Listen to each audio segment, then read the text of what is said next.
We are live. Good afternoon, everyone. I welcome you to a special committee of the whole to consider the city's new comprehensive zoning bylaw, something that hasn't happened in almost 30 years. So a very significant meeting.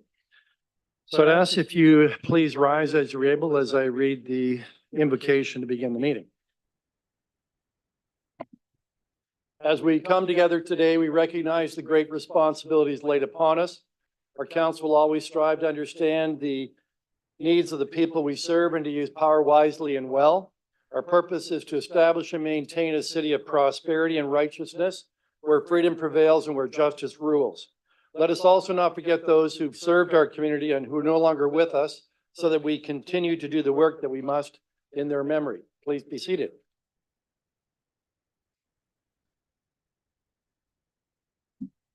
Are you going to be taking the roll, or have you already taken the roll? We have taken the roll. Right. And we do have a quorum? We do have quorum.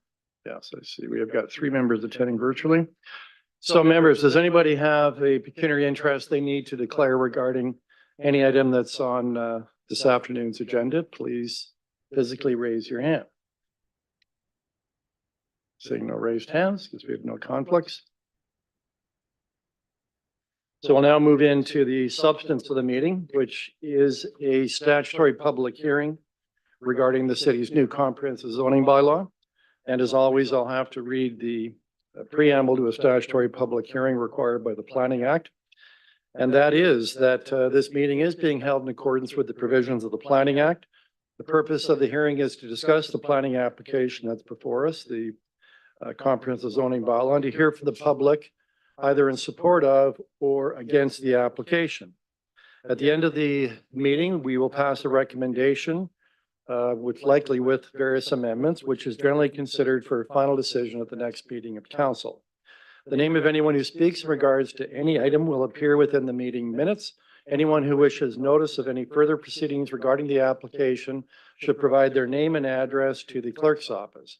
We ask the members of the public in attendance today that are speaking on an item, please be sure to add your contact information to the sign-in sheet located at the left of the entry door into the room. The procedure we follow modified slightly tonight because we're dealing not with one item, small item, a site-specific item, but we're dealing with a comprehensive zoning bylaw that applies to the entire city.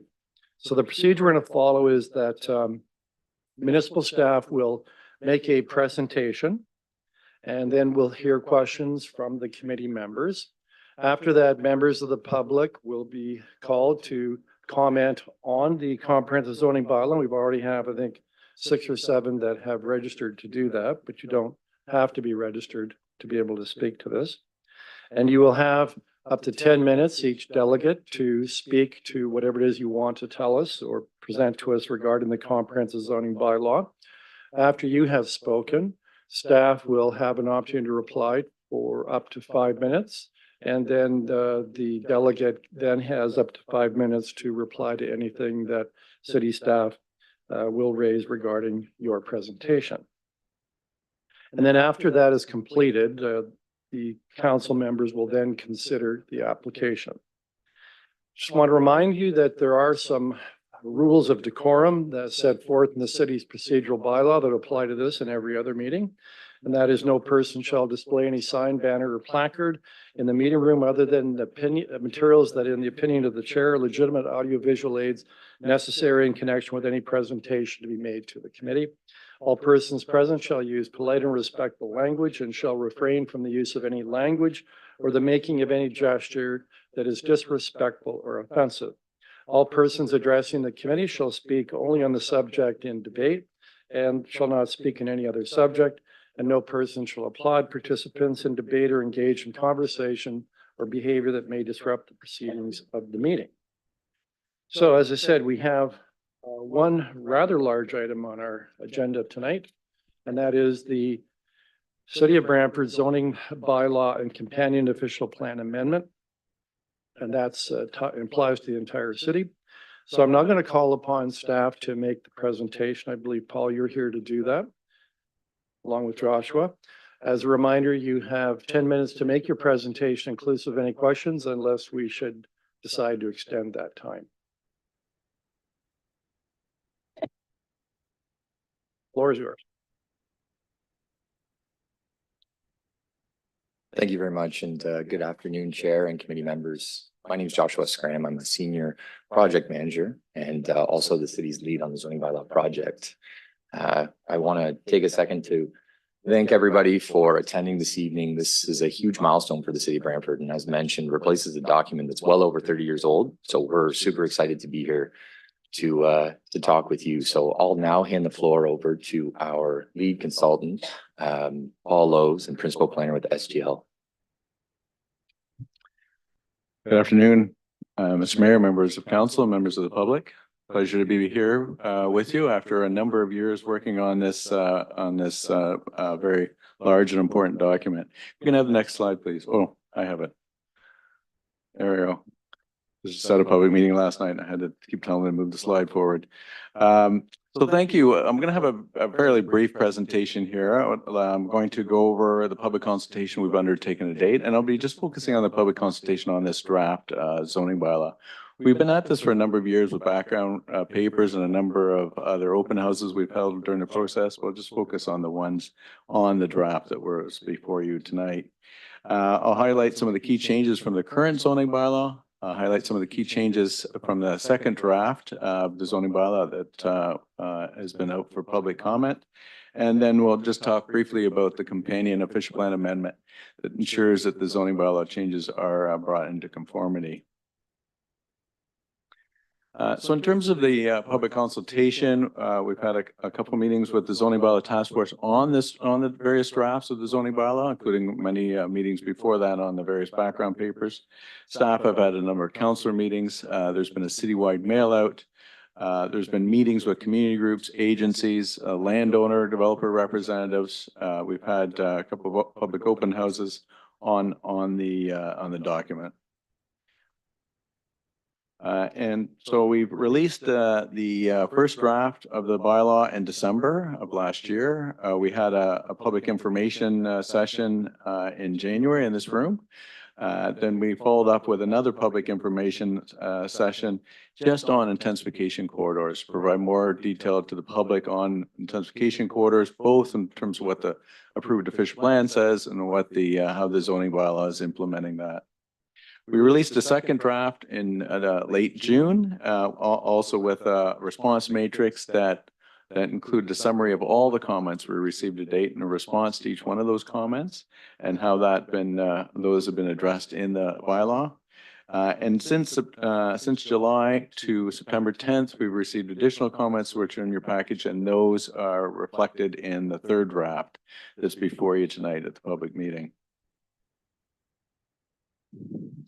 Some of the key changes from your current zoning bylaw is really, first of all, is the overall structure of this bylaw. And what's very different of this bylaw, is that it follows closely with the designations in your official plan. So your new official plan, we followed through with the designations. There's a couple changes where we have residential, we have some subzones, but most part it follows quite closely with those designations. So it's going to be very simple for the public to look at the official plan and then understand how the zoning bylaw reflects it, which is quite different from your previous zoning bylaw, your current zoning bylaw. And it also then reduces quite substantially the number of zones in the zoning bylaw. That helps to make it easier to read. We've also incorporated how to read the document, how to understand the document right at the beginning of it. We have illustrations in the document. We also have an online interactive mapping, all to help the public better be able to navigate this document. Not only does the zoning bylaw reflect the official plan quite closely, it also works in a companion with the city's urban design manual. So there's you'll see a lot of more significant urban design aspects are reflected in the zoning bylaw to ensure compatibility with built form in your neighborhoods. The new zoning bylaw also updates the parking standards. If you recall, there was quite a detailed study that staff had undertaken on parking standards. We've updated the parking standards. We've also incorporated bicycle standards, which is new to the bylaw, to help support active transportation. One other area we have which is new, is the zoning provisions for your new greenfield areas. These are the boundary adjustment lands, and where we brought those in the new official plan. Those lands for the residential lands are currently designated development, currently proposed to be zone development. And that is allowing, it's basically an interim zone while the developers do their block plans, and then when they come forward with the draft plans, they'll be able to implement the zones in the new zoning bylaw. And the key one they'll be implementing is the Greenfield Neighborhood Low-Rise Zone. And that is a zone for the new expansion lands that permits a broad range of housing forms. And it really moves the bar along to more modern standards for singles, semis, townhouses, and reduces many of the standards. We've got a lot of feedback, well, not a lot, but we've got some feedback from some of the development folks that maybe we could further reduce those standards, further reduce the front, side, rear yard standards in that zone. Our recommendation is we have made some changes through this draft, but our recommendation is to consider any further reductions in those lot provisions, the yard provisions, on a site-specific basis when they come forward for the rezoning process, because they will have to rezone their lands to match what their draft plans are proposing. It really is, it's a balance what we need to look at. We do want denser new communities there, and we provide standards to provide for that denser new built form, but we also have to provide for landscaping, infiltration, accommodating utilities and HVAC equipment. From the last draft, from the June draft, you'll see that we've got accessory uses permitted in all zones. It was just a clarification. They were always permitted. We just wanted to clarify that. We've added interior side lot setbacks for HVAC, air conditioning, outdoor air conditioning systems.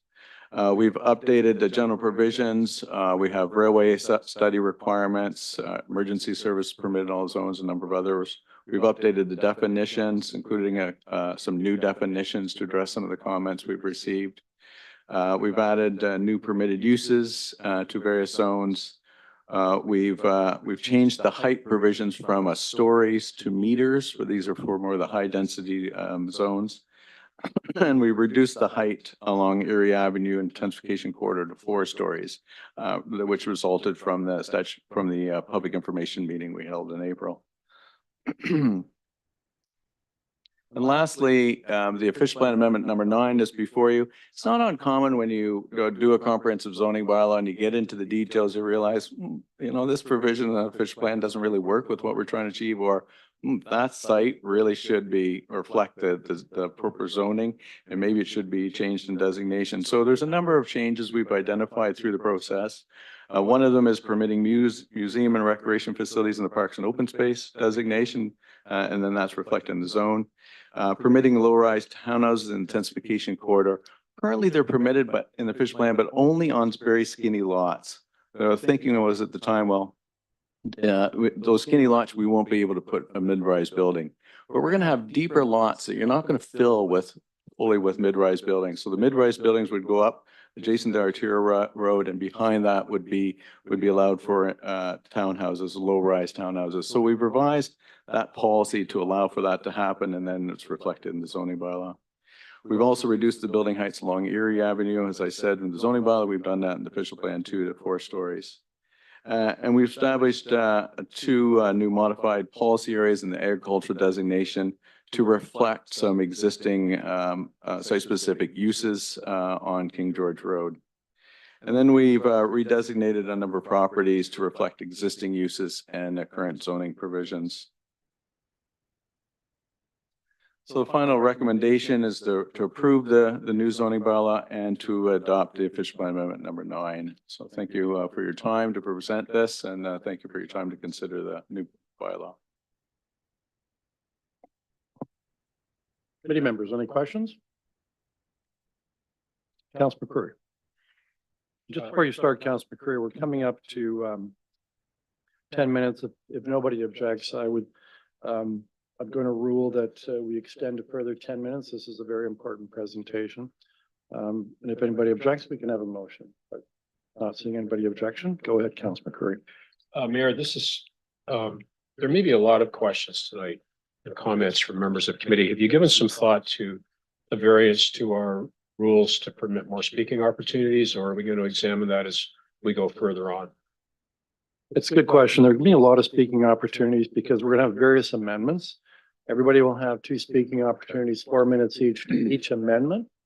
And then at the end of that, when there are no further amendments, there'll be 2 additional speaking opportunities to speak about the comprehensive zoning bylaw as amended with 4 minutes each. So I think there are gonna be quite a few speaking opportunities, both to amendments and also to the zoning bylaw as it's amended at the end. I shall commence then. A question of staff, there was reference in the report to the cost to the community of the report that's before us today, the consultant fees. Do you have at hand what the total amount was that's expended?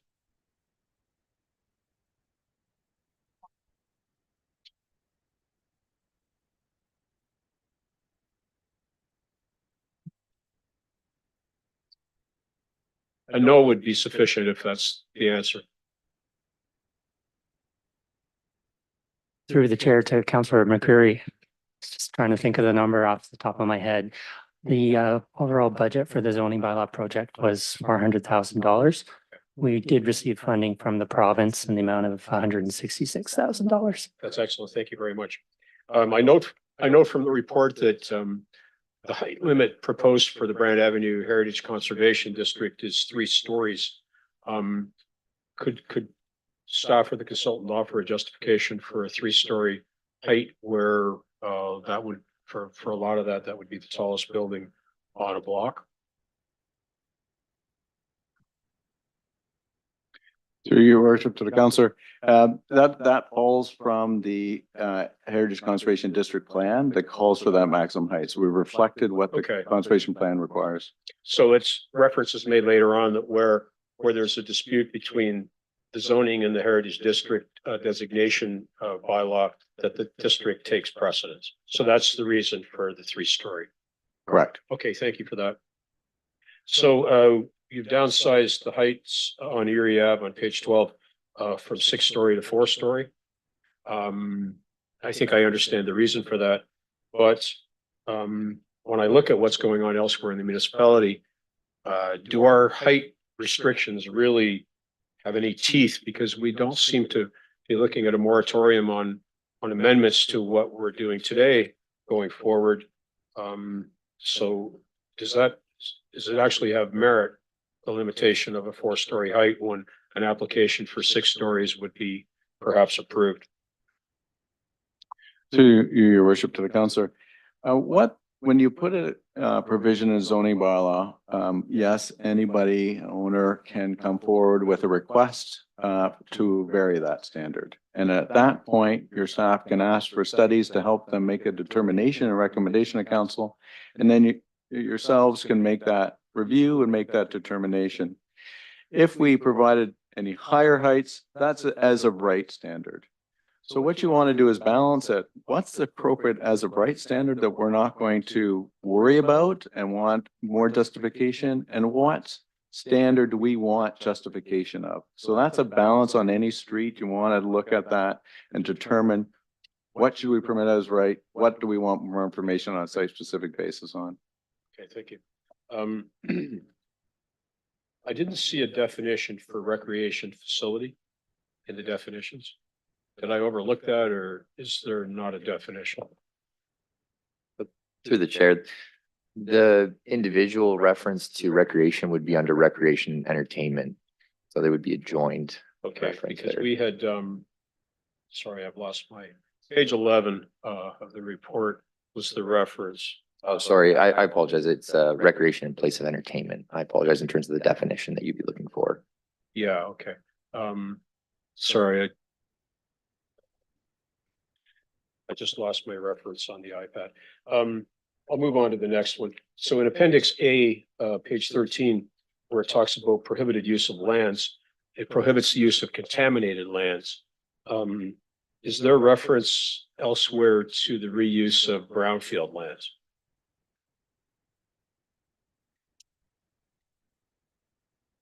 Through the chair, there's no reference, no. Could you discuss then briefly the difference between contaminated lands and brownfield lands with respect to prohibition of the use of those? Because we do have on occasion proposals that come forward to redevelop those lands. And sorry, I can't name one right now, but this would seem to perhaps put a roadblock in front of those redevelopments. So through the chair, I think this is where we're gonna talk about the use of the zoning bylaw and maybe the Ontario Building Code. The requirement for a record of site condition for a brownfield to go through a process to be cleaned up, whether that's a risk assessed approach or a dig and dump method, that would be identified through the building department, that you Okay. need to go through an RSC process. So the zoning bylaw obviously outlines contaminated lands, but the process to then, clean those lands would be identified through a future planning application, through a pre-con with our team. That's how that process would unfold. Excellent, thank you. Now, it also speaks about accessory buildings in the appendix. Just bear with me while I try to find that here. I'm not going to find it, but it speaks to temporary and that kind of structure. And I'm wondering, sorry, it was accessory buildings, and I'm wondering if that prohibits the use of prefab buildings like we used in our modular build on Colburn Street West. Through your worship to the councillor, no, it doesn't. Other than the building code, that would be a building code matter, but the zoning bylaw wouldn't restrict that. Okay, and it speaks about bed and breakfasts. And some very clear-cut rules. Is there are we going to be speaking to a limitation of occupancy at bed and breakfasts? I know when we look at our room tax provision, if they have tenancy of longer than 30 days, they have to pay. But we don't seem to make any reference with respect to the zoning bylaw. And I don't even know if that's important or germane. Page 26 in the appendix. So through the chair, section 3.3 does speak about no more than 3 guests. Right. In terms of duration, we would have to take a look at that because there is no direction in section 3.3 on duration. Okay, because if it's longer than a weekend or a week, it's a hotel, in my estimation, and that's how the corporation, City of Brantford, considers it when we tax them for their room tax. So maybe could you give some thought to that, please? And then how am I doing for time, Mayor? So we're Sorry. almost at 10 minutes. We'll have to extend again. I'll extend it. What I'll do, members, I'll extend this portion as long as necessary so that everyone has a chance to ask a question. Mayor, should I allow somebody else the floor for a while? Yeah, that might be useful. We'll put you back on. So I'm going to move to Councillor Sluts now. I just had one question, Mr. Mayor, and that is the trigger lands. Were they contemplated in this review, or will that be something that once they're triggered in, it will be dealt with at that time? So through the chair, that's correct. The trigger lands as they're identified and discussed as part of the official plan review process. This zoning bylaw would apply to obviously lands within the city's municipal boundary, but the zoning would definitely be in place if we're talking about the Greenfield neighborhood low-rise zone that Paul had referenced. That zoning would look to be applied to any trigger lands that would be brought in that would be looked at as future residential lands. So. Okay, thank you. Thank you, Mr. Mayor. I think Alan, do you have something to add to that? Yes, thank you. Through the mayor to Councillor Celeste.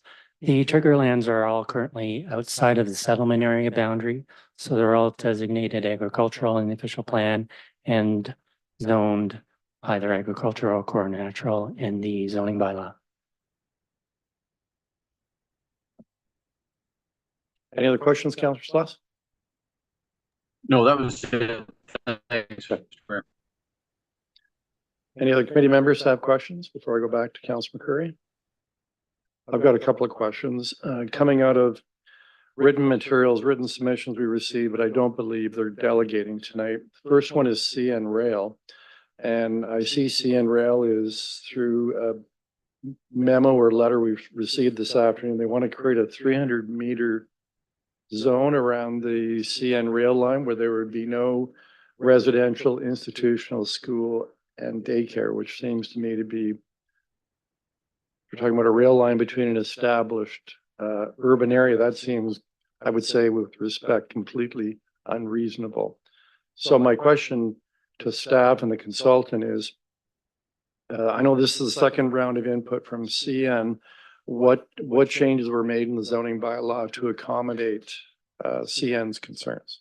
And I assume we're not going to be doing what they're asking us to do.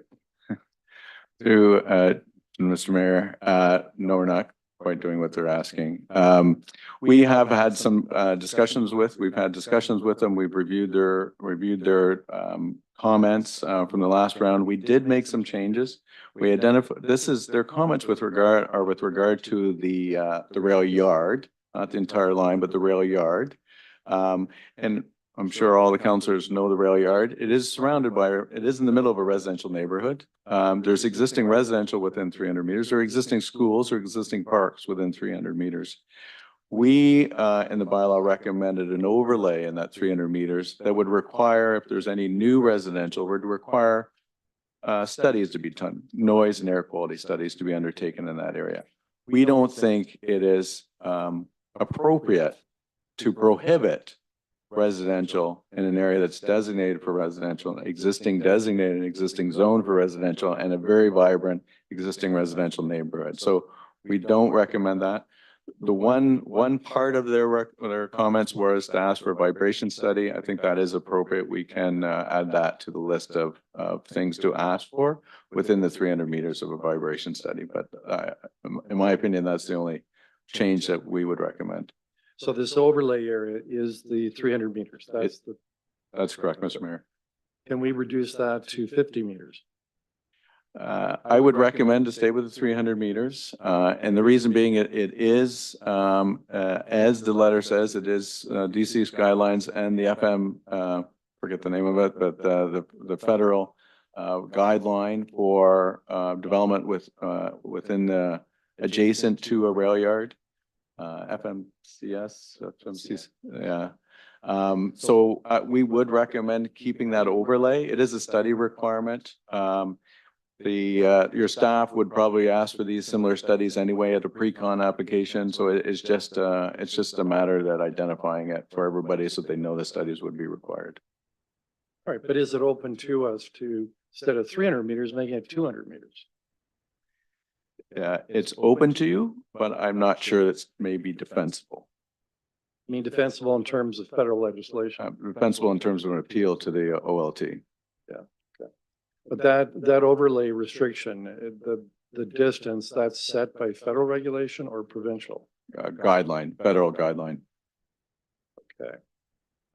And what precedent do we have in Ontario in respect to reducing it below 300? There's been a number of OLT decisions that have upheld it. And I would just add, not in the same situation as this, where it's in the middle of an existing residential neighborhood, but. And if you're proposing a development within the 300 meters, let's say it's a school, let's say it's a block of townhouses, what additional studies do you have to do to be able to get permission to proceed with your proposal? And what's the likely cost of those additional studies? So on the proposal in the bylaw would be a noise study and an air quality study. But we look at the impact from the rail yard onto the school and from idling of trains and the movement of trains in the yard. The costs of those generally in the range of 5,000 to 10,000 for each study, likely. Okay. So there'd be noise, air quality, now vibration as Now well. vibration. Just those three. That's correct. All right. Another question I have has to do with a submission by the owners of the Linden Park Mall. And they had a concern about the definition And the definition for shopping center referred to a singular owner. They said that it's with modern shopping centers, it's not unusual to have multiple owners, like an ownership group. And in fact, they provided a fairly detailed recommendation as to how they wanted the definition of shopping center changed. Are you recommending that we do that? Yeah, Mr. Mayor, we've talked about it and I think we can make some changes. I'm not sure we're going to have exactly the same wording they have, but we think we can make some changes to address their concern. So do we need to deal that by way of an amendment this evening, or will you have something coming to us before this is before council later this month for approval? So through the chair, that'd be correct. We'll work with MHPC in the submission to really look at that definition and make sure it works for both the city and the applicants, but I think we can work on a solution. Right. And we have a similar request from SC Johnson that I know staff are going to be working on. So can we reasonably expect then that before the council meeting, you're going to be preparing some further amendments and they'll come forward for our consideration at the council meeting? That's correct. Okay. Beyond the SC Johnson request and also the request by Linden Park Mall, are there any other requests that have come in the last week that you'll be following the same process? So So in other words, not making an amendment tonight, but that over the next week, staff will be working on a further recommended or suggested amendment. understood. So thank you for the clarification. There is an additional submission that was made by Liz Housen in regards to Linden Garden. There are a few provisions within the GNLR zone that we will be looking to review alongside them Right. in regards to HVAC units and So that's the written submission we Correct. received that recommended fairly significant increase in density for residential developments in the boundary lands by increasing lot coverage, reducing side yards, reducing backyards, reducing front yards. So you're looking at that and you're considering what we might consider doing further to address their issues. so through the chair, I think what I'm saying is there were a few provisions that they had identified and that we have chatted with them previously about that we're willing to work on them with. But in terms of the GNLR zone and those additional provisions, whether that's interior or side yard or landscape open space, staff are quite firm and would recommend that we proceed with those provisions. Again, balancing that opportunity for intensification with livability, all it outlined in the presentation. So with a few small tweaks to the GNLR zone and some of those provisions, staff are firm on what we brought forward for this committee here this evening. Those are all the questions I have at this stage. Does anybody have any other questions before I go back to Councilor McCreary?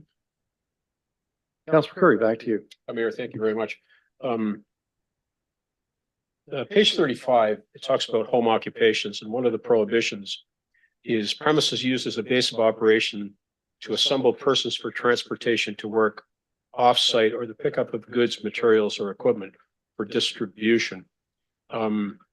Is that finally enough defined to include a prohibition for a problem that Councillor Martin and I had a number of years ago at the corner of Fairview Drive and Willow Street, where a business managed to park all their vehicles on both sides of the city street and then socialize and then depart for various job sites.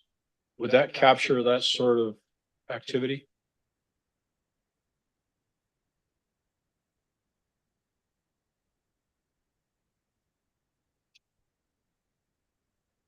Through you, Mr. Mayor, to the councillor, I think it does, but I think we should take another look at that just to make sure. I understand your comment. And the intent was basically it's the base of operations, but yeah, you don't want to have them storage all the trucks that are part of that base of operation. So let us look at that and we'll report back at the Yeah, council meeting. if you could address the issue of vehicles. Yeah. And also the other complicating factor that we had in this was that the proprietor had an open building permit for their own residence address.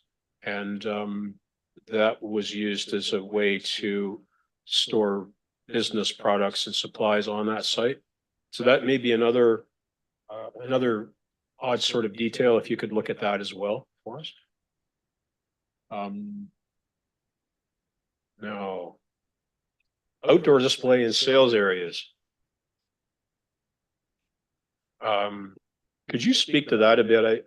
This, I believe, applies to home occupations. And it seems to indicate that if you have a home occupation business, that you can use part of your yard to display your wares. Am I interpreting that correctly? Whatever your wares may be. I shudder to think of what wares we might want to display on residential lots. Councillor Martin and I had a guy that butchered a deer hanging from his tree, and we had to deal with that. So we're ever mindful of loopholes. Through you, Mr. Mayor, to the councillor, the F says there's no outdoor storage, outdoor use, outdoor storage or outdoor display of goods. So that's a prohibition of any Okay, outdoor. okay, thank you for that. Oh, just also on the bed and breakfast, I can respond to bed and breakfast. In that we looked at the definition of bed and breakfast and there is a limitation to 28 consecutive days. So it pretty much mirrors our tax collection. Correct. Okay, thank you for that. There's a reference twice in the report. Second one is on page 39. It talks about belt courses, and that appears to be an architectural term. Could you clarify what that means? Belt courses, B-E-L-T. Through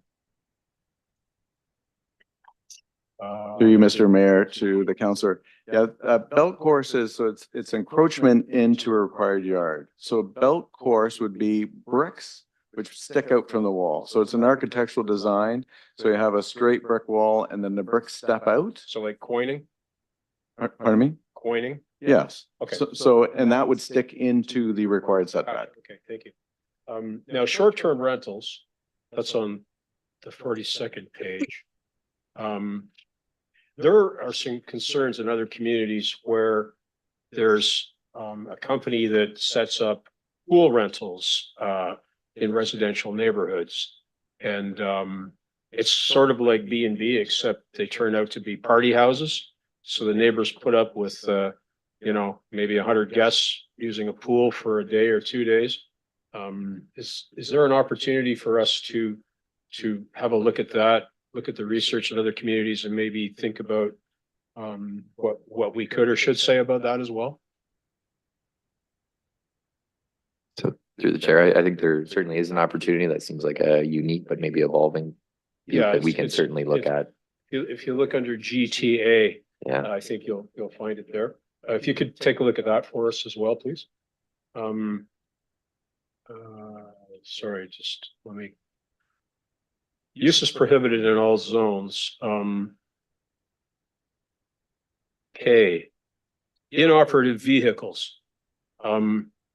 If you drive up Highway 2, you'll see a pretty cool inoperative vehicle in front of the restaurant on Paris Road. And I'm just wondering if there's an opportunity, if somebody wanted to replicate like Camp 31's outdoor display in the city of Brantford, would there be an opportunity for them to apply to be able to use an old car as part of the display? So through the chair, I think the quick response would be through minor variance to allow Okay, something yeah, like that on fair those enough. one-off scenarios, right? Okay, thank you for that. Now, when we go way back to when we got started on this, I asked a question about deep basements. And that's another GTA anomaly where some folks are creating 2- and 3-story basements in GTA. And it creates problems for construction. It creates water table problems. I see that we have a height restriction, but we don't have a depth restriction. And is that something that we can also pursue? So in other words, people are building 2- and 3-story basements. Yeah, through you, Mr. Mayor, to the councillor. You hear about this in some locations. And I've heard about a lot in London, England. In my 38 years of experience, I've never run into it. We could address it. The question is, how often is it going to occur? But I mean, it's something with council feels we should look into it. Certainly could look into it. it would only take once. I would posit, and it only took one dead deer hanging on a rope from a city tree for us to deal with that one. So if you wouldn't mind, if you could look at that, like, like a 4 meter depth or whatever you think might be reasonable. I'd really like to make sure that we don't have to do this again in 30 more years.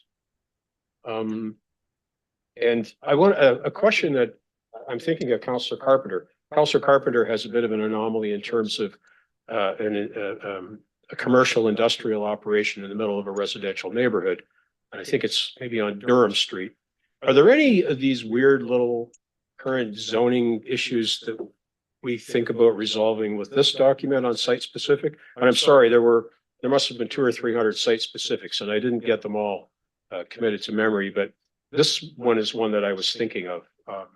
And if perhaps Councillor Carpenter will elaborate on that, but I'm just wondering if, like, we made a number of exceptions, but were there any sites that we said after this user is done, that's it for that kind of land use?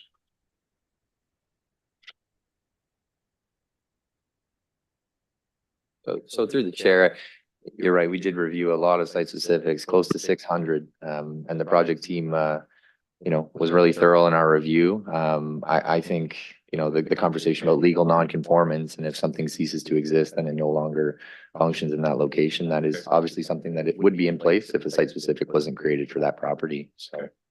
Let me just say, this was quite a volume of work, and you guys are all to be commended for this. Every 30 years, I don't think any of us will have to do it again. Actually, that's exactly when you do it every 30 years. But anyways, Councillor Segola, you're next. Questions? Yes, thank you. And drawing your attention to page 296 of the new zoning bylaws and regarding one of the properties in my area, 111 Sherwood Drive.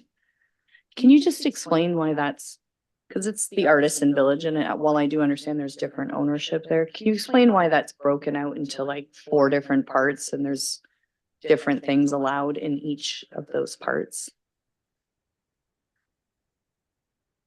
I imagine that might get. Sorry, can you just confirm the number that you're referring to on page?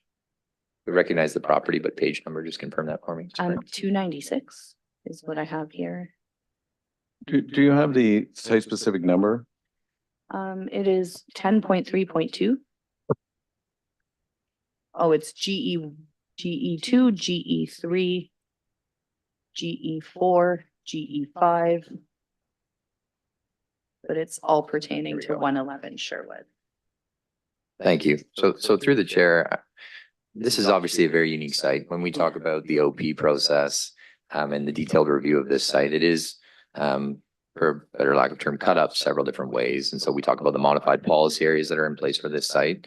And so when we're talking about the zoning bylaw implementing the OP, those modified policy areas were obviously reviewed. So when we talk about these different kind of, polygons that we're looking at on a map, they speak to the different uses that are permitted within each of those shapes. So it isn't a perfect one shape, one size fits all. The Artisan Village, as you know, is very unique. I mean, we recognize its uniqueness. So in order to allow those provisions to advance, we need to, kind of, for better lack of purpose, give them each individual site specifics in terms of how they're carried forward. Just, do we think that might be confusing for people when we're going in to try to, if an individual is in the Artisan Village and trying to lease a space for a specific reason and trying to explain why 10 feet away a restaurant is allowed, but on the other side it is not. That may cause some confusion to the general public and just cause issues for us, to be quite honest, down the road. So I was just curious as to why we kind of went that route, and I would like to explore maybe if it's possible to blanket that with one zoning provision instead of 4 different ones. So through the chair, I understood. We can look into that in a little bit more Okay. detail. Like I was saying, I think with this site, it is pretty unique. It is a former employment zone, right? So identifying that the new zoning carrying forward that general employment, but also wanting to recognize this uniqueness, having a short list of permitted uses. But I appreciate that comment and understand your concern.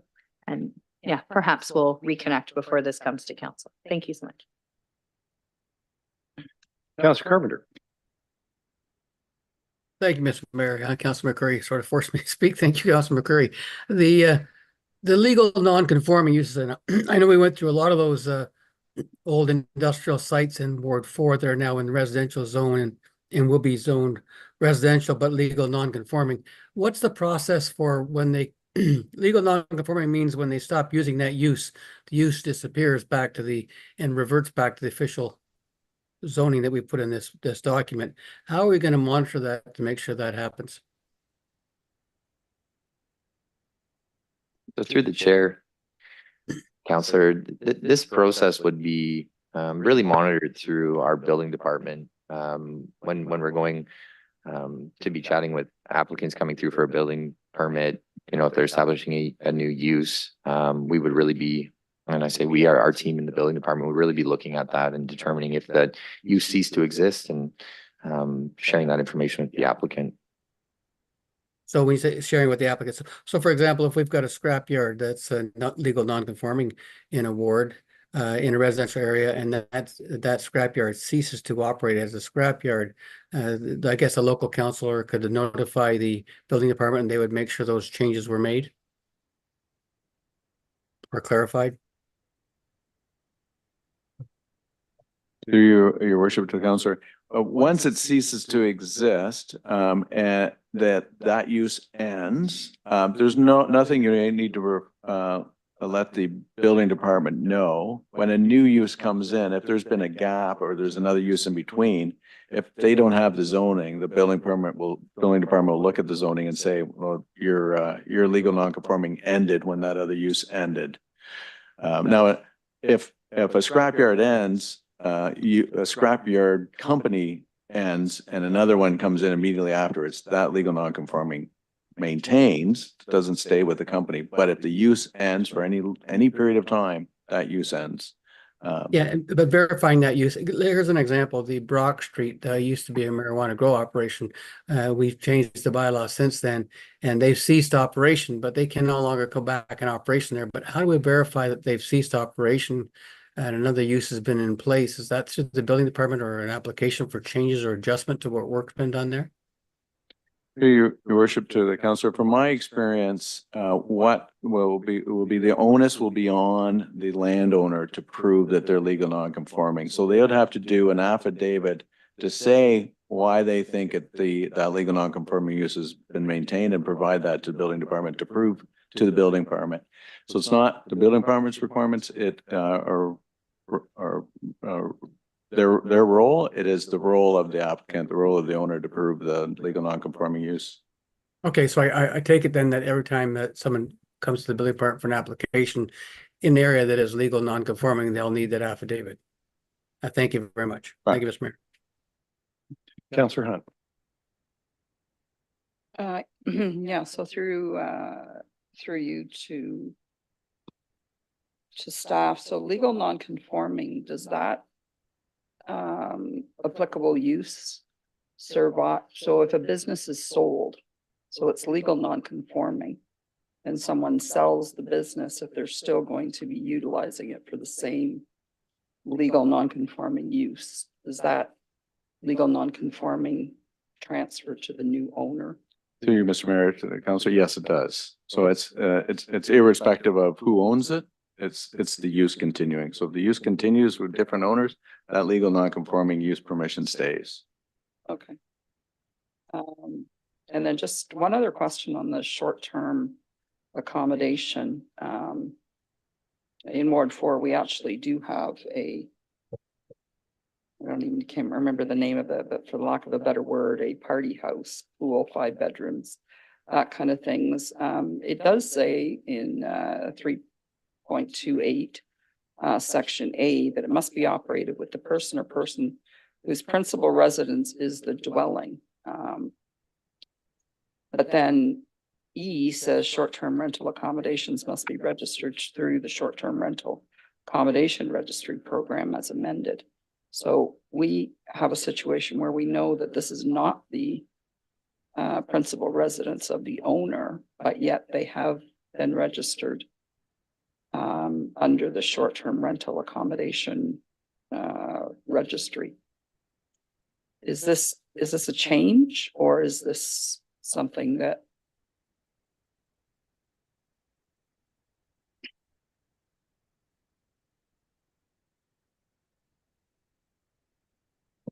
So through the chair, I think that this is a great question in terms of the regulatory process for A versus E. That's certainly something we can look at and bring back in advance of council. Okay, yeah, I'd appreciate that because according to this, that property would not be conforming with this zoning bylaw, yet the information that we were given last summer was that they were registered through the short-term rental accommodation registry, but the owner does not live in the house. So, okay, thank you.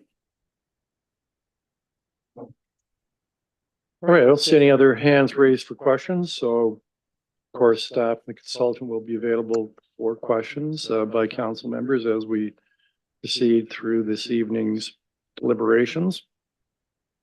So thank you very much, Joshua. Thank you very much, Paul.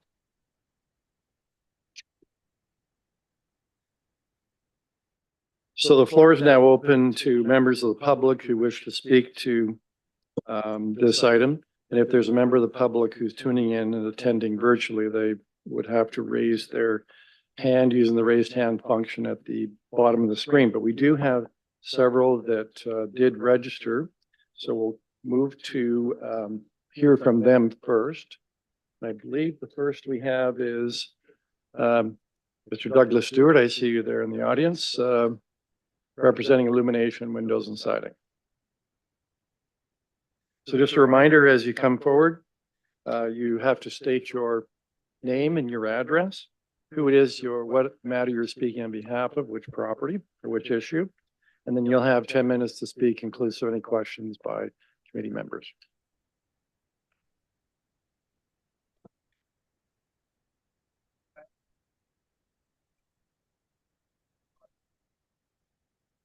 Yeah, just let me see. I think we've got it up here. There we are. Great.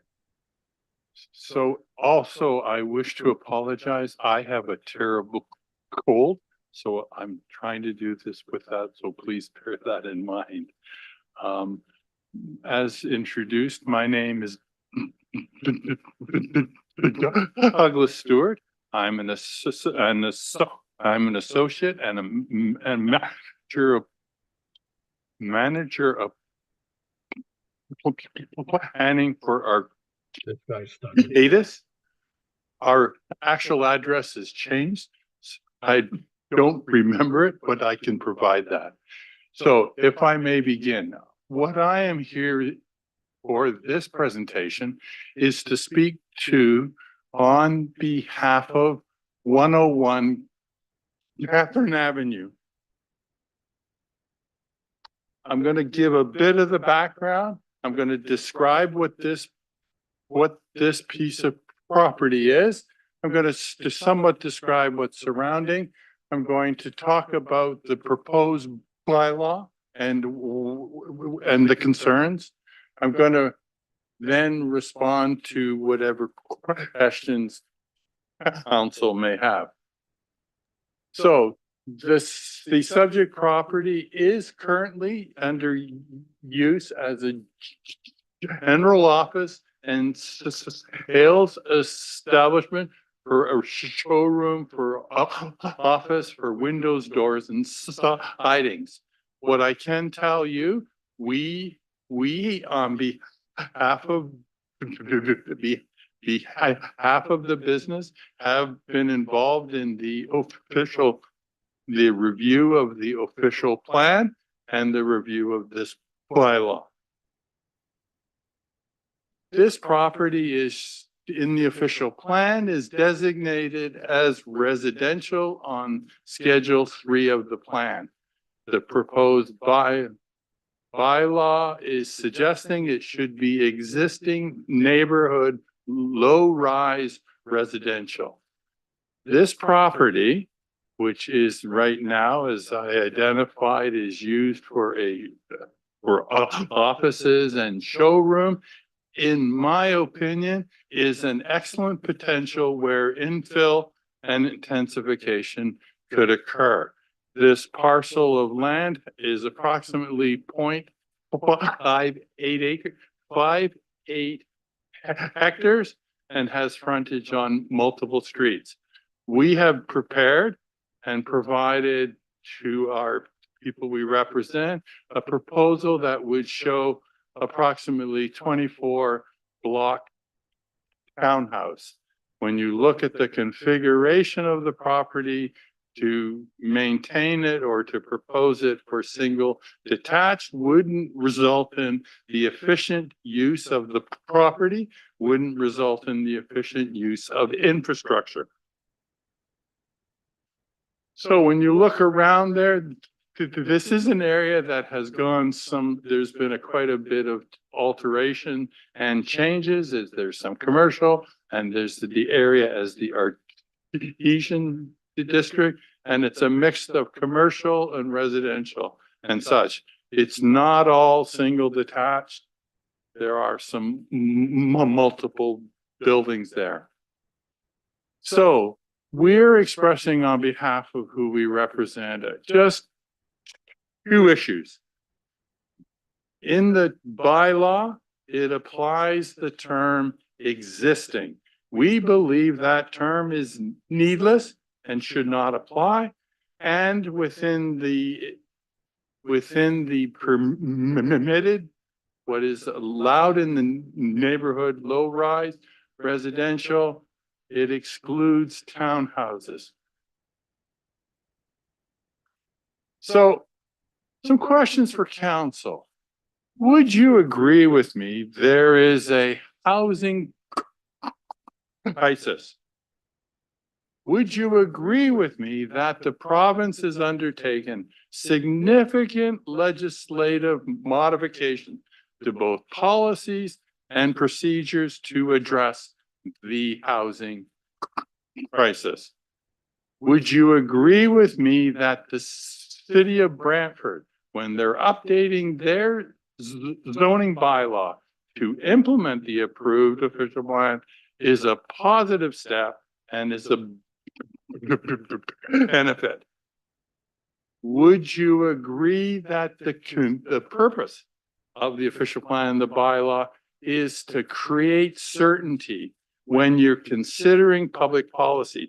That is for those people surrounding a proposal, for the person making the proposal, for the agencies that are going to review that proposal, and for council to make a decision. A private initiated planning act application can add time, because there's a time of process, cost because of the cost to the consultants to prepare the required studies.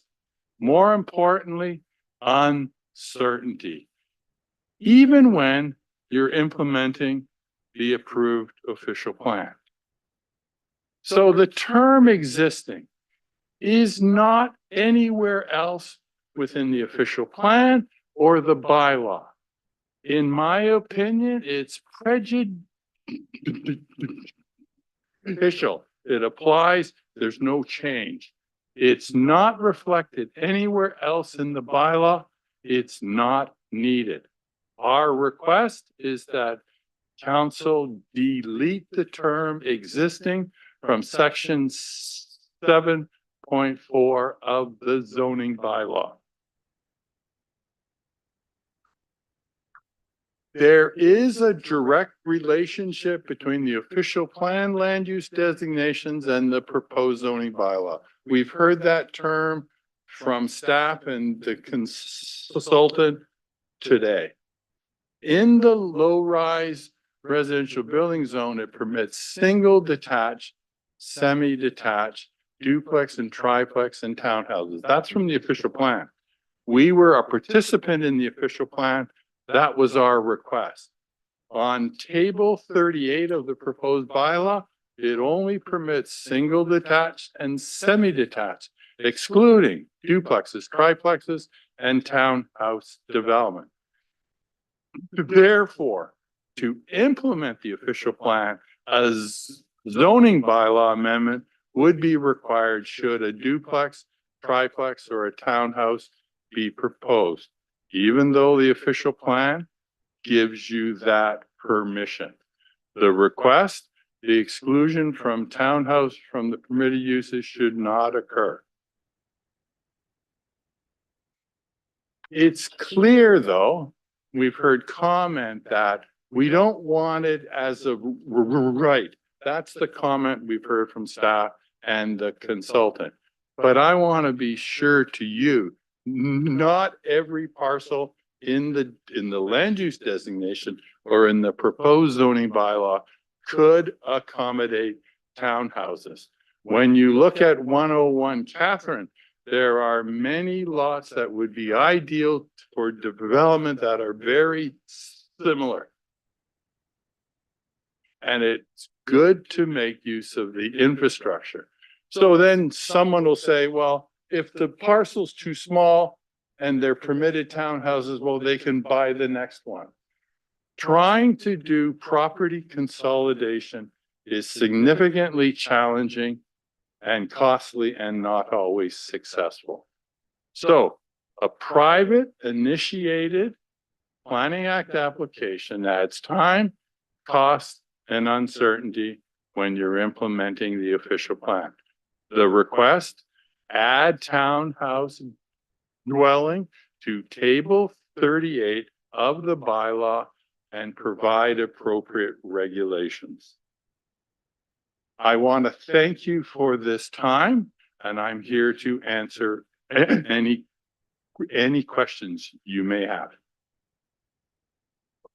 I have a question for you, Douglas. Are you suggesting then that we should allow townhouses anywhere in the city? Any existing single family residential subdivision, if we implement your change, townhouses are fair game anywhere, if your lot's big enough? If I may reply to the mayor. Yes. So I'm taking the official plan designation of residential and where a low-rise residential is permitted, permits townhouses and the request is in the proposed zoning bylaw where the bylaw proposes neighborhood residential, where it proposes neighborhood residential, townhouses should be permitted with the regulations that talks about frontage, lot coverage, lot depth, an area. It should be permitted as a right in that zone. That zone is the request. So right now, the province, the Planning Act allows as of right up to 3 units. And you're suggesting, in essence, no limit on the number of units, so long as it's townhouse and fits in the lot. If I may, through the mayor, the provision of additional residential is a separate issue. This is saying on a parcel that has the neighborhood low-rise zoning, if you meet the regulations, you could permit a townhouse. There are two separate issues. My last question to you is, don't you agree there is a good reason for putting in existing and distinguishing that from greenfield low density? Because what you're doing is, under the existing, you're recognizing and protecting existing uses as they now are, whereas in greenfield, you're basically starting from scratch. And so you can appropriately designate where it is that there'll be higher density developments like townhouses. If I may, through the mayor, I think the terms are separate and exclusive. The word existing it has no value. It will prejudice, because I can guarantee you when an application comes forward, a resident can say, well, this says it's existing and you're proposing townhouses. That's a change, which isn't consistent with the term. Also, there's nowhere else in the proposed bylaw that existing is made use of. So any zone along a street where it's commercial, it doesn't say existing commercial. In the downtown, it doesn't say existing commercial, existing office, existing institutional. I think my comment is, as a planner, it's prejudicial. It's not needed. It's low rise. It's the neighborhood residential. That's understood. I don't think it's needed. Any other questions for Douglas? Seeing none. Thank you. So we're now going to ask staff, hang on, Douglas, you get a chance to respond if you wish to whatever staff might say. So Joshua or Paul, can you comment on what we're being asked to do by Mr. Stewart? Certainly, Mr. Mayor, I'll cover off a couple and Josh will take one as well. I'll start with the existing where we ended off. We don't believe it is prejudicial. We have two neighborhood low-rise zones we're proposing, the Greenfield neighborhood low-rise and the existing neighborhood low-rise. And we want to differentiate the two. We drop the existing, we think it's more confusing because then you have a neighborhood low-rise and the Greenfield neighborhood low-rise. It's exclusively just in the name, just trying to differentiate the two areas in the name of the zone. There's no text in the official plan or no text in the zoning bylaw that says you can't change the permitted uses within that zone on a site-specific basis. There's no text that says you can't rezone anything in the existing neighborhood low-rise. So we don't believe that it will prejudicial any applications coming forward. And in terms of the matter of the townhouses being permitted in the existing neighborhood low-rise, your official plan has one residential designation, which covers all of your residential areas.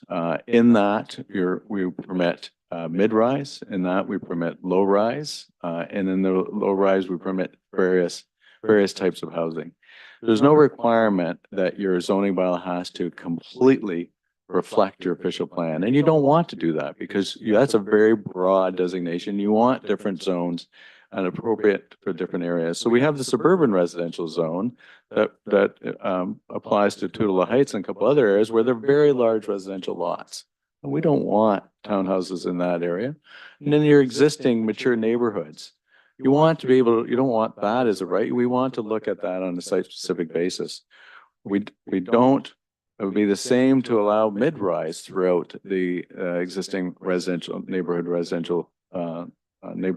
zone. We don't want to do that. We want that as in a separate zone. So you can look at each of those items separately. Is that appropriate on a site? And it may be appropriate. The townhouses may be appropriate in certain situations. And that should go through the appropriate zoning, and we provide a zone for that. The medium density zone, we provide for that. So that's where the townhouses should be permitted in the bylaw. On the specific site, I'll leave that to Josh to respond.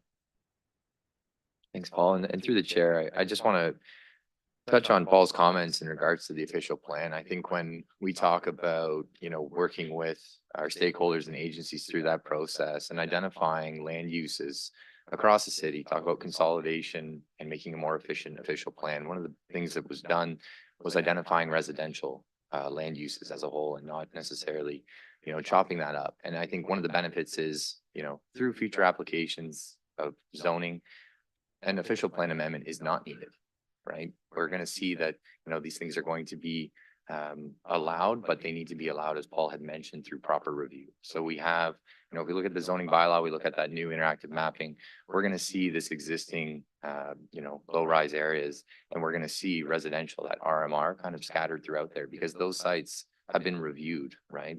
Through a zoning bylaw amendment process, previously to really look at why they're there and, the provisions to make sure it's the right fit on a site-by-site basis. So it's not to say that, there aren't sites that, make sense, but that additional planning review is going to be beneficial.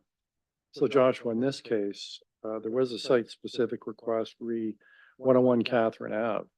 Is the better way to address this to deal with, because we've done lots of site-specific kind of carve-outs in the comprehensive zoning bylaw, providing customized zoning. for specific lots because of some unique feature, aspect, or history relating to that property.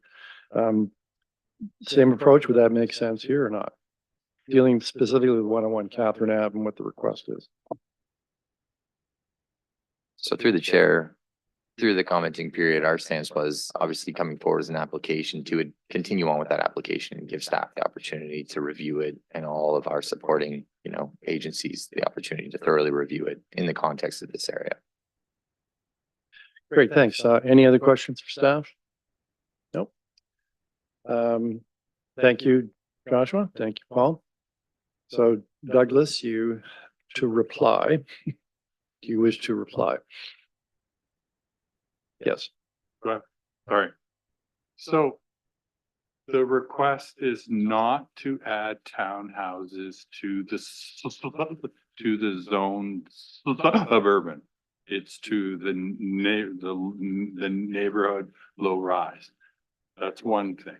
Secondly, I believe I heard they wanted to distinguish between the neighborhood and the greenfield.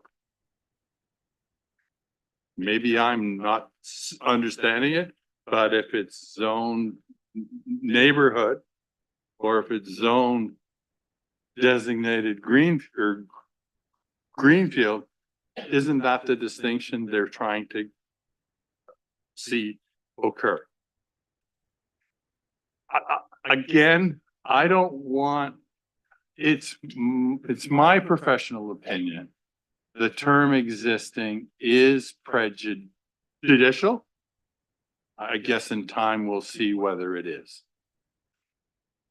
The concern is if the province is taking all of these steps and as well as this council to streamline the review processes to only deal with the things that should be dealt with, I think this is the chance for council to stand up and say, we want to see townhouses as one of the means in the neighborhood residential. Again, it's a difference of opinion. I guess it isn't being talked about. It is great that staff say, well, you don't need an official plan amendment. Well, that's good to know because in my planning opinion, it wasn't required in the first place. What's being missed here is what's the time and effort to implement the approved official plan that we all agree doesn't need an amendment? And what does that do to the provision of housing and affordability?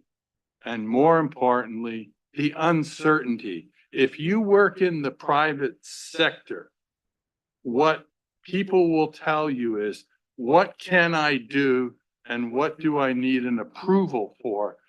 The parcel that has that they can do what they can do will be the first choice.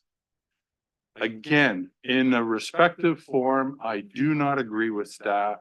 I stand by the recommendations I've made. I ask council to do the correct thing. Great. Thank you very much, Douglas. So we will be dealing.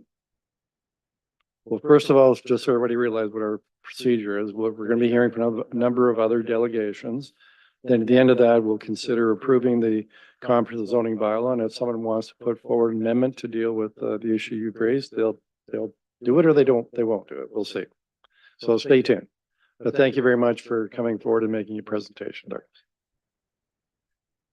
Okay. So we'll move on to the second registered delegation or delegate, and that is Chuck Beach. I don't see Chuck in the audience. Do we have him virtually? Okay.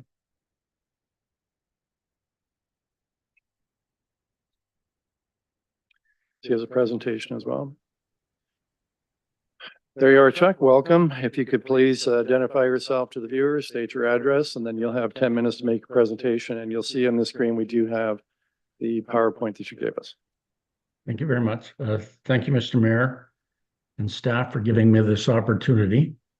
Chuck Beach, 7 Springfield Drive. I'm going to make some general comments on the new draft zoning bylaw, and also I'd like to speak to specifically special policy area 20. Next slide, please. So I thought this new draft zoning bylaw was a great opportunity for change. It provides an opportunity to accurately update and categorize present and future land use as well as property lines. Next. And one great example for me was the new forest in the city. The property lines were incorrect, and working with staff, they've been corrected. Next slide, please. I was delighted to see that Savannah Oaks Pond was listed as a core natural area. The turtles, the fish, the migratory birds, thank staff for that. Next slide, please. I spoke to staff about the boundary line, and you can see it, it's going halfway down into a stormwater pond, and staff is looking at that to correct it. So thank you, staff. Next slide, please. It is also an opportunity to adopt some modern standards. And the ones that I'm most concerned about were the existing creek setbacks, which I'll call buffers, and the existing valley setbacks. Next slide, please. So this is an example of the past buffer given to a creek that flows into the new forest in the city. Basically, the parking lots and the buildings come right up to the creek. Next slide. And here we are again with existing, where you've got parking lots and buildings coming right adjacent to streams. Next slide, please. And this is the valleys, a couple of valleys at the new forest. And you can see that the parking lots are adjacent to the valley. And what can happen is liquid waste and runoff from the parking lots can flow downhill. Next slide, please. So the importance of these buffers and instituting the buffers, and in the official plan, it calls for, I think, 30-meter buffers from valleys and streams, is protection from spills. And I wanted you to know, next slide, please, that in April 2020, there was a spill of copper sulfate from a company 2 blocks away to the west of the new forest in the city. The spill was into one of the streams where there was no buffer. Copper sulfate is extremely toxic to fish. All streams in the new forest contain fish. The remediation took place in the area marked as red. To make way for the heavy equipment required for this remediation, many of the trees planted by the community in 2013 were removed. I was pleased that the company responsible for the spill provided funding to replace the trees that were damaged during the remediation. This spill required time of the city staff and a remediation company, and the financial costs were likely considerable. Next slide, please.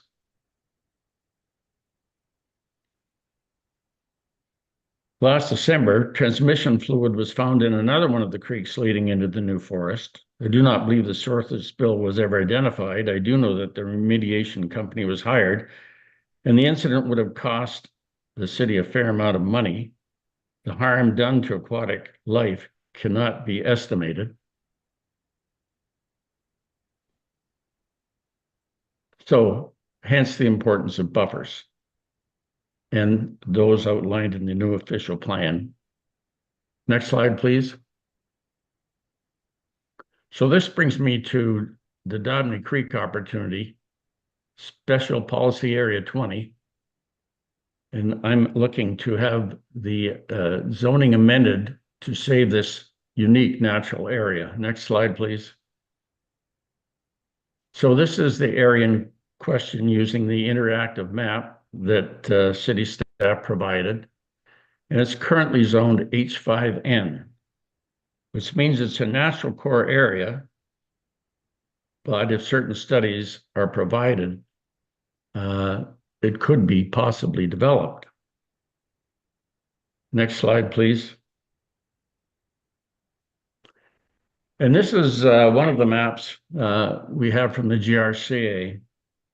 And what you'll see is the creeks, on adjacent to or parallel to Pleasant Ridge are a number of springs, and they percolate out of the ground, and they flow down towards and become part of Dodney Creek. Next slide, please. And this is just a similar slide from the GRCA showing these many creeks that originate as springs that flow into Dodney Creek to create the creek. Next slide, please. Dodney Creek and the surrounding wetlands are a unique natural area. It's a cold water creek.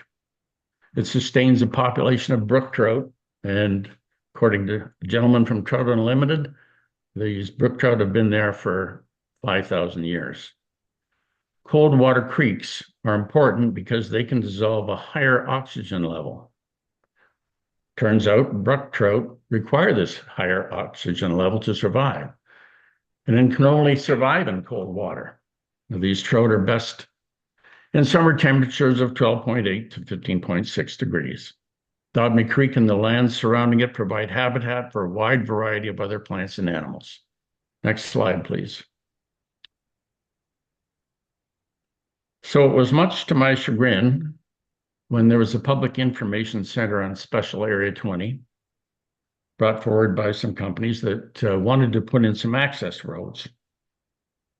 And the reason they wanted to put in access roads is because they want to develop part of the Dodney Creek area.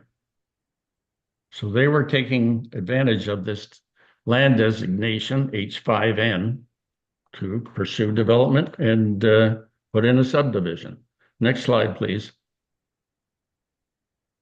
So what happens if this development takes place, knowing that these trout need cold water?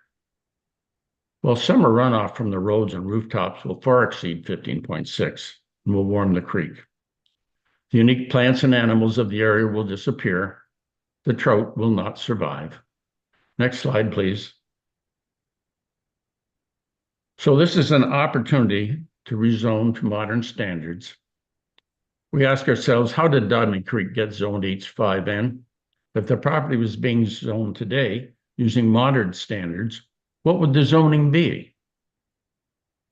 Let's bring the zoning to modern standards, save the uniqueness of Dodney Creek, save the wetlands, the plants, the animals, save the trout, rezone this area to core natural area with no conditions, give the area the protection it deserves, amend the official plan if required.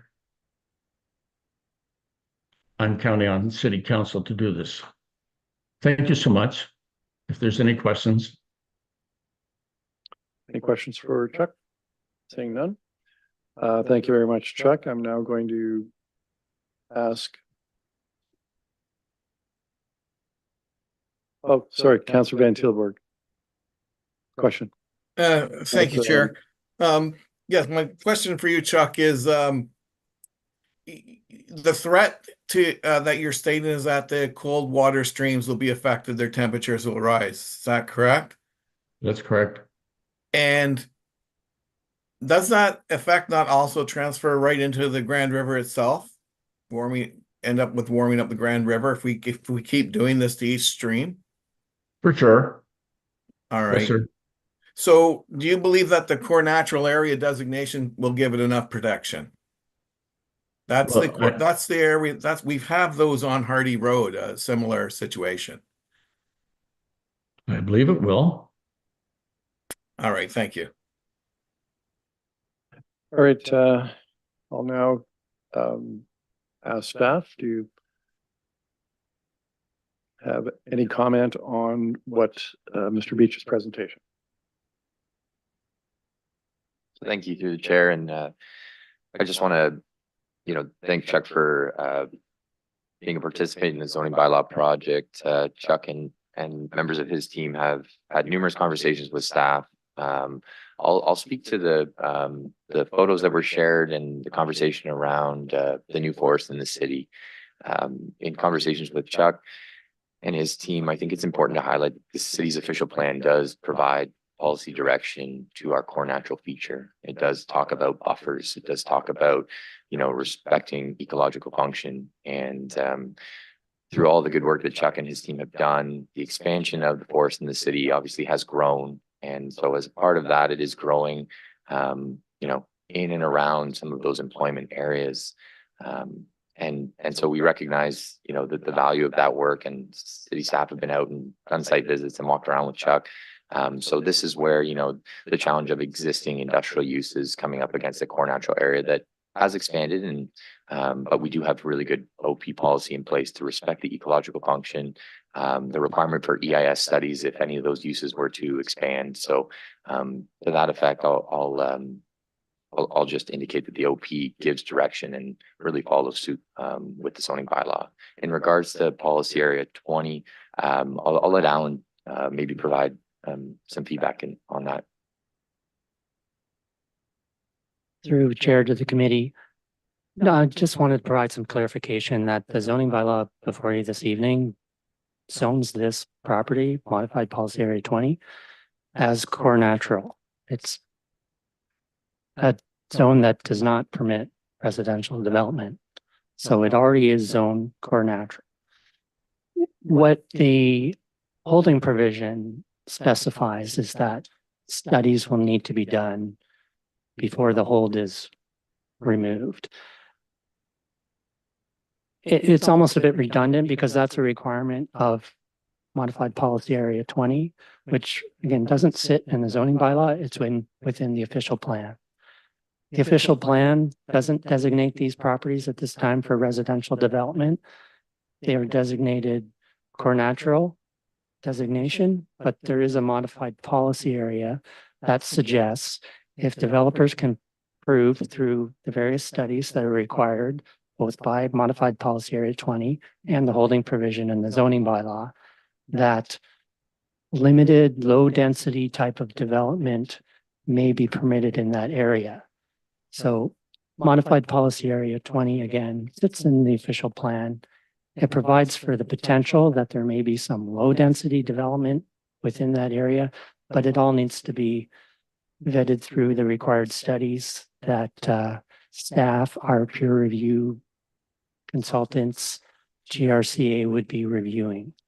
So a lot of work would need to happen before we would see any development within that area. Certainly the proposals that may have been discussed through community meetings are suggesting, denser development than what our official plan is envisioning through modified policy area number 20. So in addition to a zoning bylaw amendment to proceed with that, they would also need to amend the official plan. I think we have a couple of questions from committee members. I'll start with Councillor Carpenter. Thank you. Thank you. Thank you, Chuck, for your presentation. Clearly, then this modified area 20 is protected. But if there's, you talk about the holding provision, would that require them to come to council for change, even if they had the studies before? It would require council approval, would it not? So through the chair, that's correct. The hold would need to be removed. So yes, both as That would Alan. require council approval, require GRC review to cover the community review and all those sorts of things. So we do have some protection here. Through the chair, that's correct. Is the policy area large enough to protect the creek? I remember fishing here as a boy, catching those brook trout, by the way. So is there enough here to protect and keep the area whole? So through the chair, the modified policy area does encompass the tributaries that Chuck had identified in his imagery there. Okay, it covers it all. Okay, thank you very much. Thank you, Chuck. Question, Councillor Van Tilburg, or Councillor Sluss for staff. Did you call on me, Mr. Mayor? Yes, I'm calling upon you, Councillor Sluss. You had your hand up. Yes, thank you, Mr.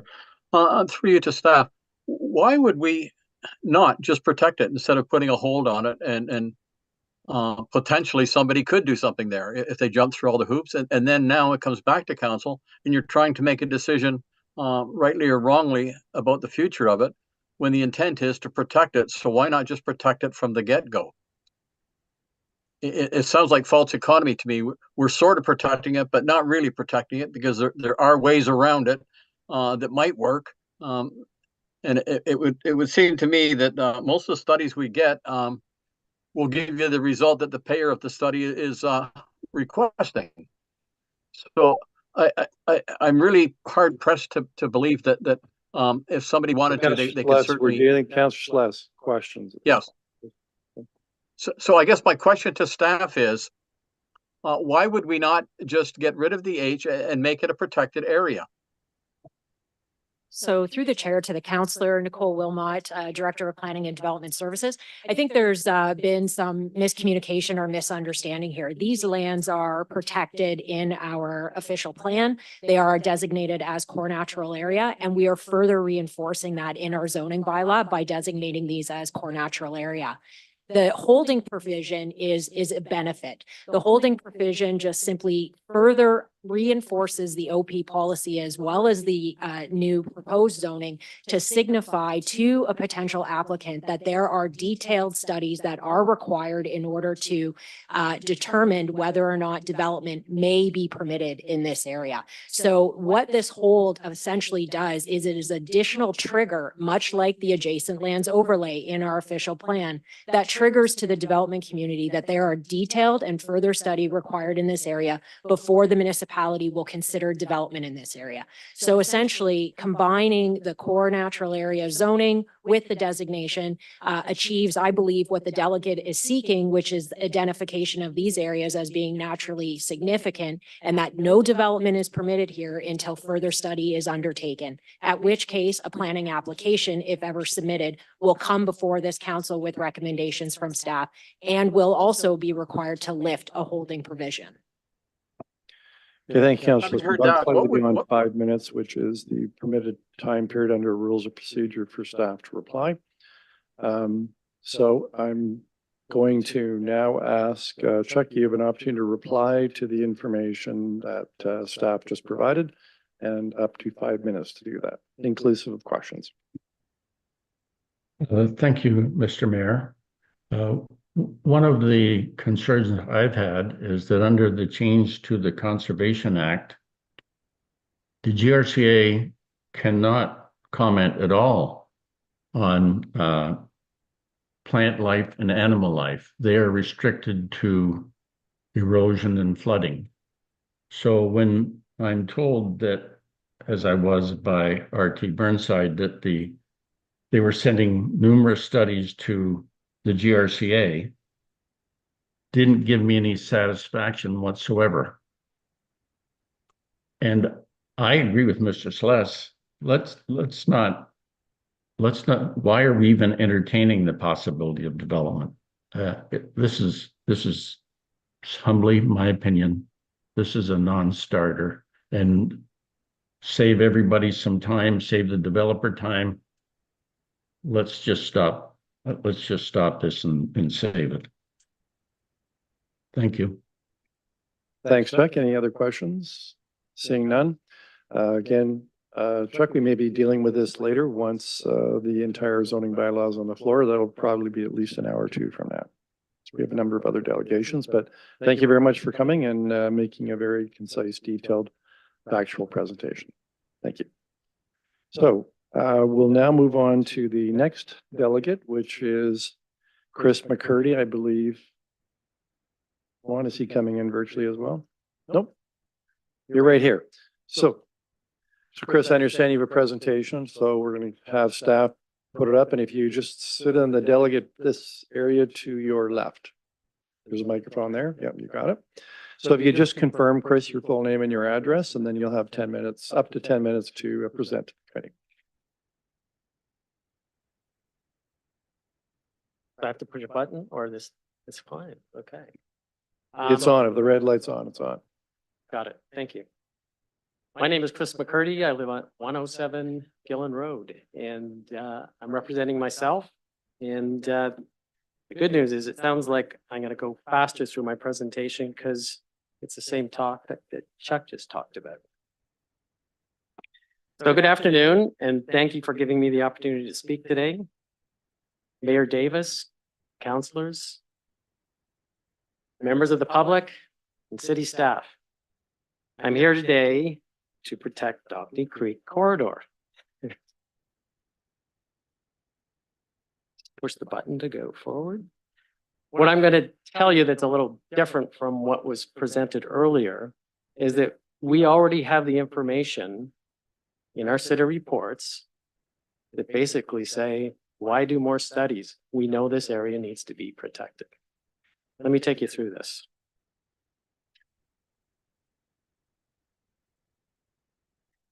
You already know the area that we're talking about, so I'm not going to go through that. But let me tell you why H5N is very special. So it contains provincially significant wetlands. And for those who don't know, wetlands are natural flood controllers, major carbon sinks, water cleaners, and diversity hubs. H5N also contains a cold water tributary, and former presenter just mentioned that. And these tributaries are very rare and they need to be protected. The one thing that I encourage all of you to do after your long day of meetings is to take a walk on either rail trail, and you'll hear these streams on either of those trails, and they're going to sing to you, I promise. The property also contains woodlands that contribute to the cooling of the area, carbon sequestering, and air cleaning. So it's no surprise that wildlife choose this as home.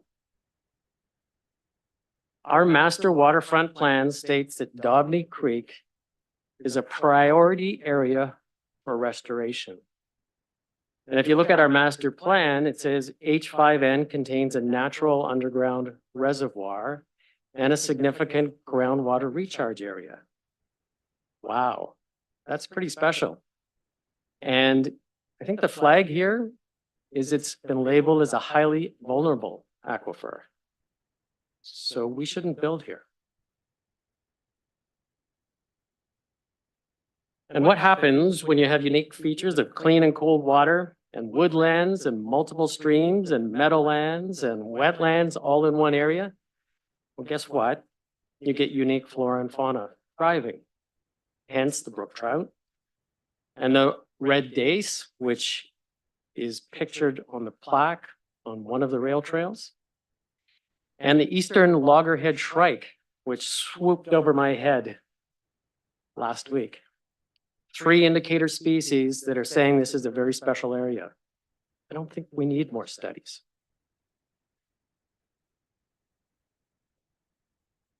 You've already seen this map, and all it does is support the city data. There's a floodplain, regulated water bodies, forests, and wetlands.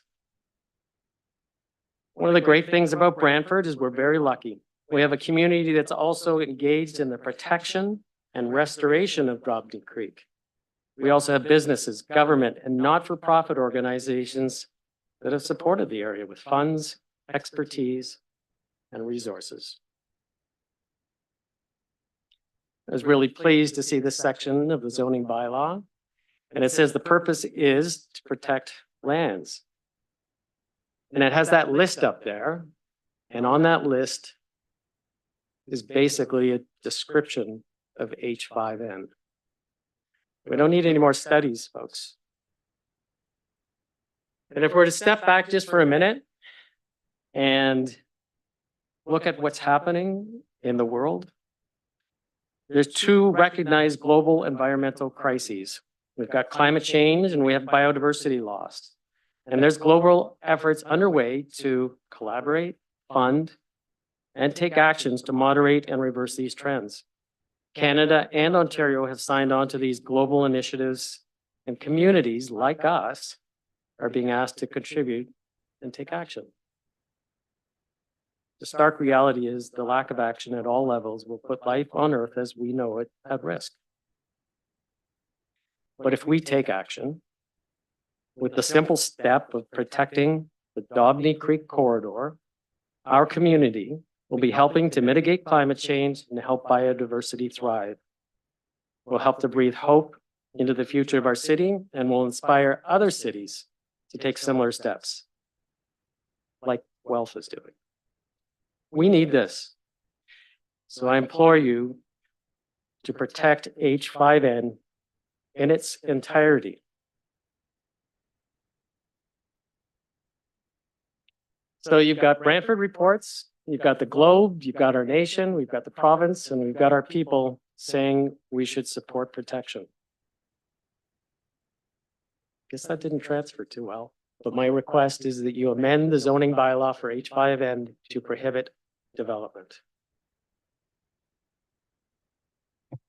There's a slide there that I'm not going through, but I'd encourage you just to read it. It talks about the global, national, and provincial support for doing such a thing. And finally, one other request. And this has to do with some of the discussion earlier. When I read, and maybe it just needs clarification, but when I read this line in 2.18F, it says that changes to core natural limits based on any approved technical studies required by the city and or the conservation authority, it doesn't have to come to council. So I think F needs to be stricken unless I'm mistaken, because the question around the table was if core natural area changes, will it need to come to council? And I thought the answer was no, but I think this says it won't come to council. And that's it. Thank you for listening to me. Thank you, Chris. Anybody have any questions for Chris? Seeing none, thank you very much, Chris, but hang on. You may want to reply to whatever staff may, what information they might provide us in response to your presentation. So I'll now call upon Joshua, Paul, is there anything that you want to add in response to the presentation made by Mr. McCurdy? Certainly, Mr. Mayor, just the last point on section 218, technical changes. So this section is in the administration section of the zoning bylaw. And what it says is that provided the intent of the zoning bylaw is maintained, the following technical changes are permitted without amendment to the zoning bylaw. And F is to deal with wherever there is an approved technical study that's required by the city. So this would be through any application that's done by the city. The application may be for a new development. If that development's approved by the city, it just means that we can also amend any small technical changes to the core natural limits. So we think that's appropriate. It doesn't mean that things wouldn't get approved by the city. All this is required and it's got to be approved for it to happen.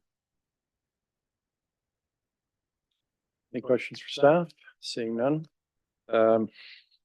Chris, you don't have to respond if you don't want to, but if this is your opportunity to respond to what planning staff have said in response to your original delegation. So just for clarity, because I didn't quite get that from what you said. If H5N, if the technical studies get completed and the city approves those studies and it gets rezoned for residential, will that go to council or will those technical studies? So Chris, we're in a statutory public hearing, not a town hall. And so there are technical rules we have to follow. So you can, it's not a two-way back and forth. That'd be like doing that in court. So what you can do is in your reply, you can raise some questions which members of council can then consider in determining whether they ask that question or follow that line of reasoning with staff. Sorry. Because it is a hearing that we're at right now, and that's the procedure we follow. Thank you, Mary. So I was just looking for clarification. So raise your hypothetical questions and some of us will make notes. Okay, so my question is I just wanted to make sure that the council would see if a core natural area is rezoned. Thank you. Yep, no, I think that was the essence of your presentation as well. So appreciate that, Mr. McCurdy. And again, thank you for coming this evening to present to us. So we're going to be taking a supper break at 6. So I think we've got enough time to deal with the next delegate who registered. And I believe that is Tom Siddick. And I see that you're here tonight, Mr. Siddick. If you please come forward, and I think you now know what the procedure is. You have to identify yourself, state your address, and then you'll have up to 10 minutes to present to the committee.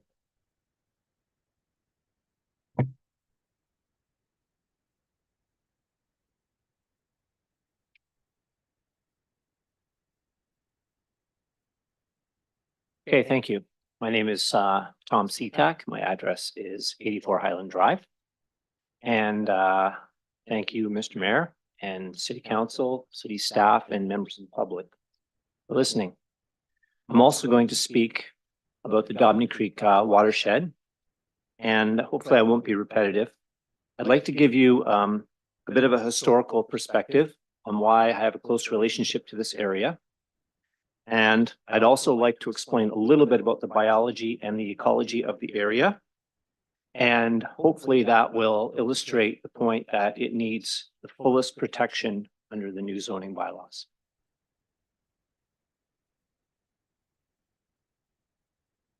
So for over 25 years, as a science teacher at Pauline Johnson Collegiate, I used Dobney Creek as an outdoor classroom. We did stream studies out there, water quality testing, invertebrate sampling, fish population studies, and a lot of stream rehabilitation work.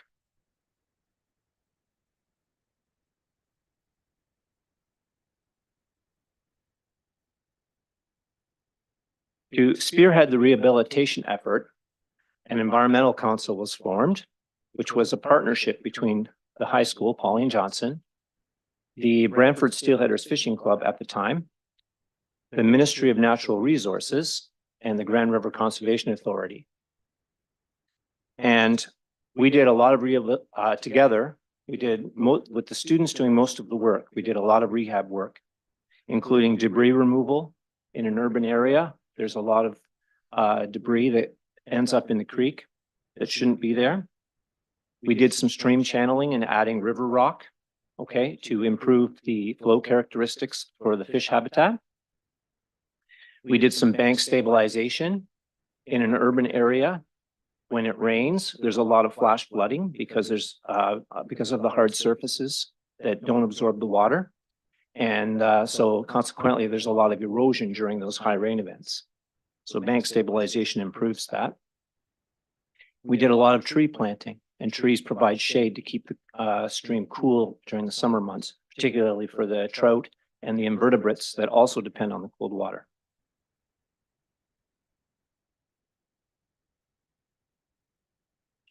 Most importantly about the stewardship work that we did is we felt at the time that it was really important for the students as well.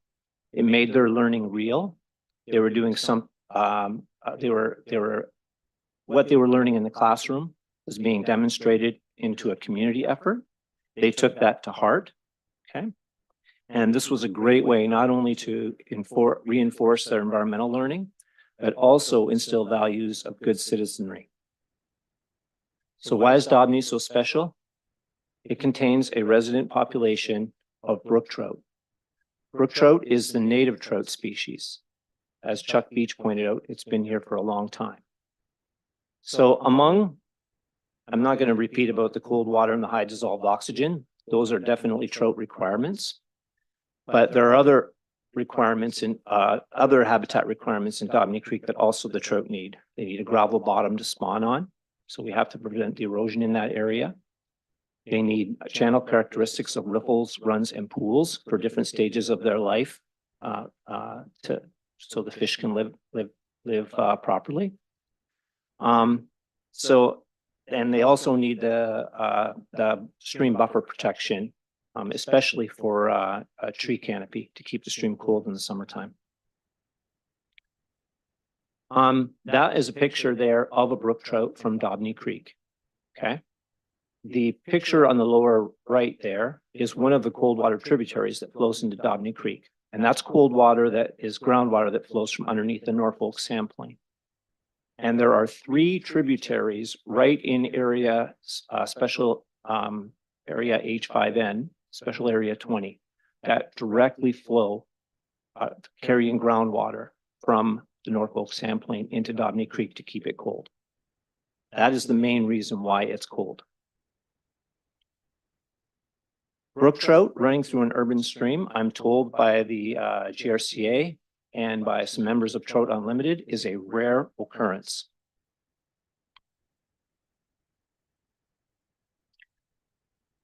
One of the activities we did with the students, and this was a great opportunity for them, is we did several fish population surveys. We did 3 surveys in the cold water stream area. And using with biologists from the Ministry of Natural Resources, the GRCA, and even one time professor from the University of Waterloo. And this is the data that we collected from one of the stations that contained most of the trout.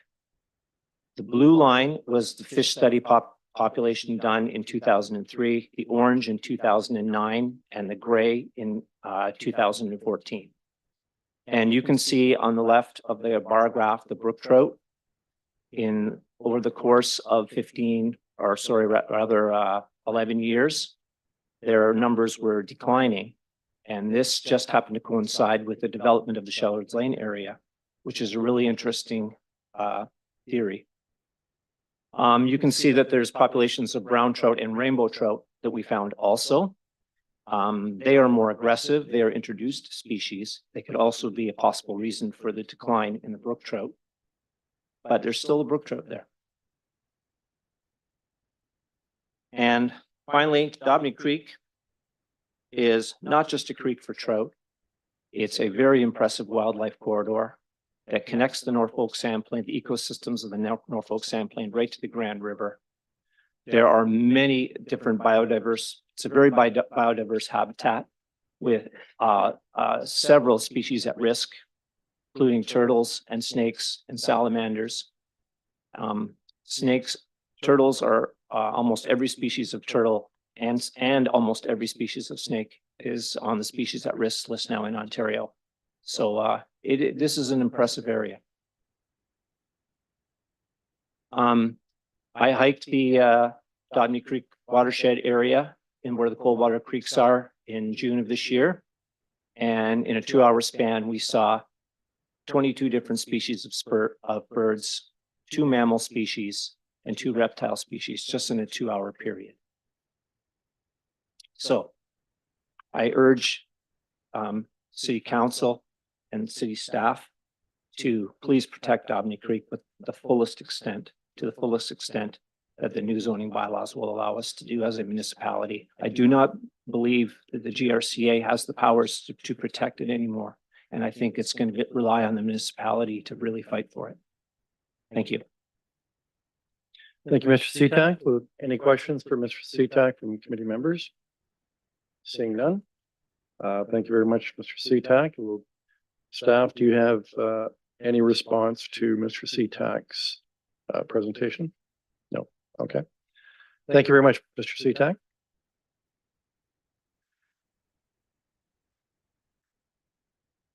All right. I have the 5th registered delegation, Chad B. John Baptiste.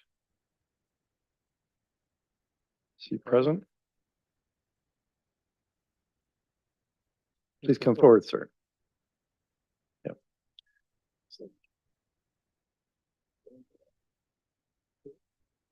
It's not here yet.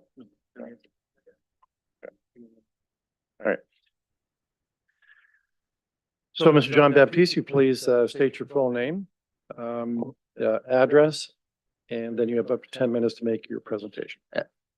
John Baptiste with WSP Canada Inc. And the address is 150 Commerce Valley Drive West in Thornhill, Ontario. excuse me, I'm here on behalf of SC Johnson Limited, or otherwise known as SC Johnson, with respect to 4 sites in the city of Brantford, one on Webster, one on Morel, one on Copernicus, and one on Adams. I did submit a letter. I don't have a PowerPoint presentation, but I understand that letter's been circulated, and I'll mostly just be speaking to the points in the letter. As council is well aware, SC Johnson has a long history in the community, and it recently committed to further investment within the community. The letter, as outlined, sort of has 3 sort of key areas of concern. The first is respect to permitted uses. The current zoning bylaw and the proposed new bylaw has a definition for a term in liquid industrial waste. The bylaw sort of defines that as a use, but then does not actually permit it in any specific zone category. Now, liquid industrial waste is a broad term defined in the Environmental Protection Act, and it's for sort of, there's common types of industrial byproduct.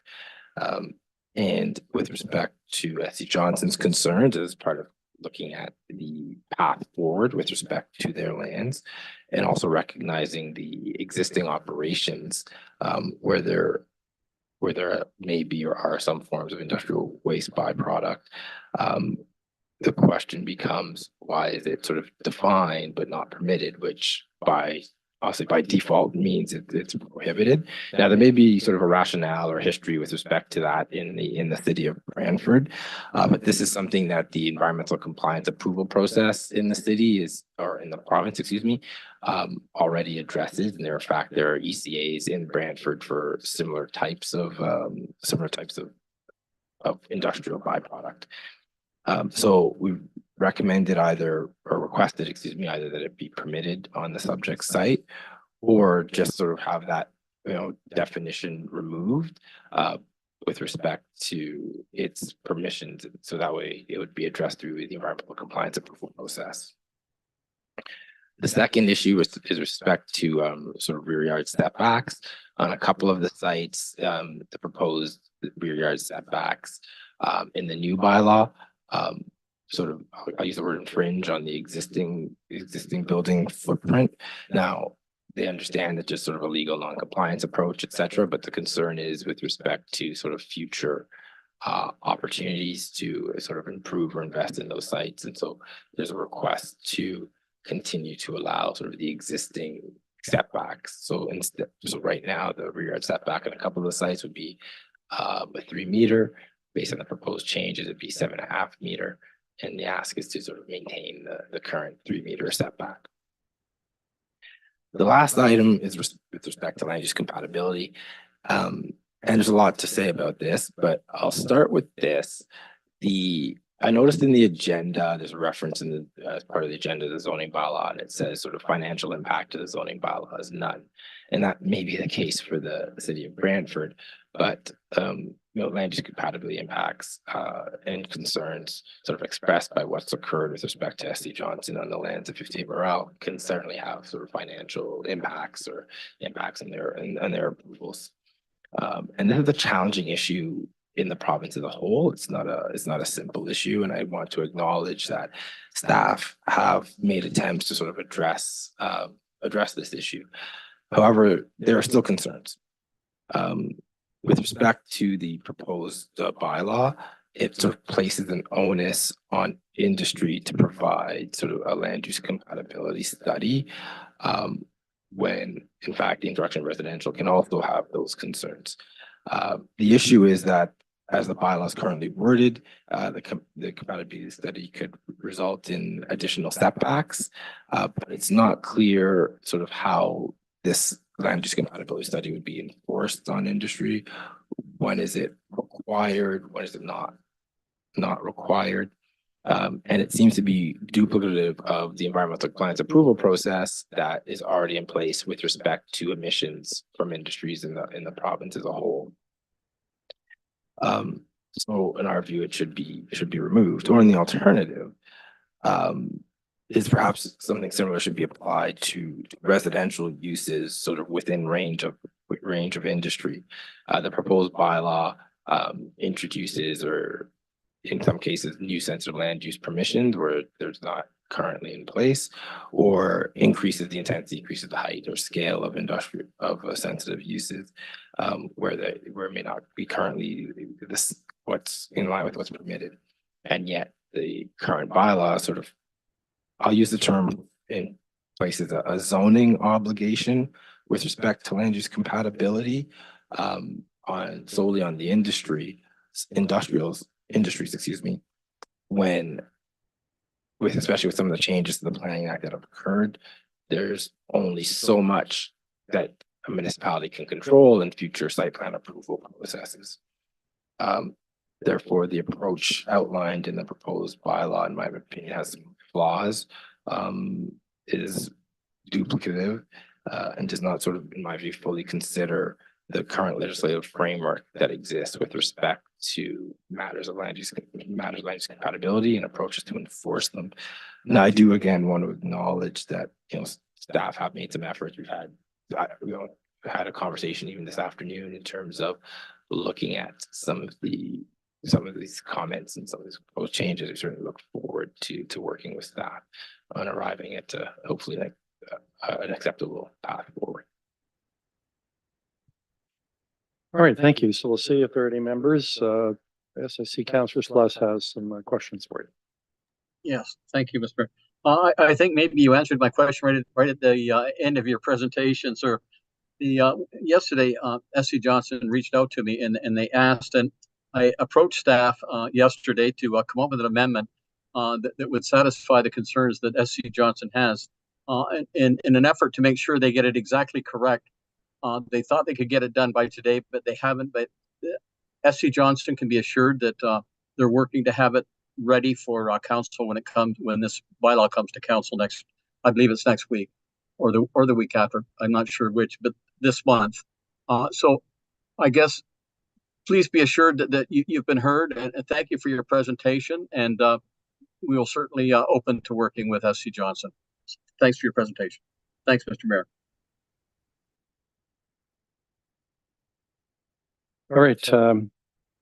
Thank you, Mr. John Baptiste. We'll see what staff have to say. I assume they'll confirm the same. Staff, any response to what the presentation of Mr. John Baptiste? Thank you. And through the chair, that's correct.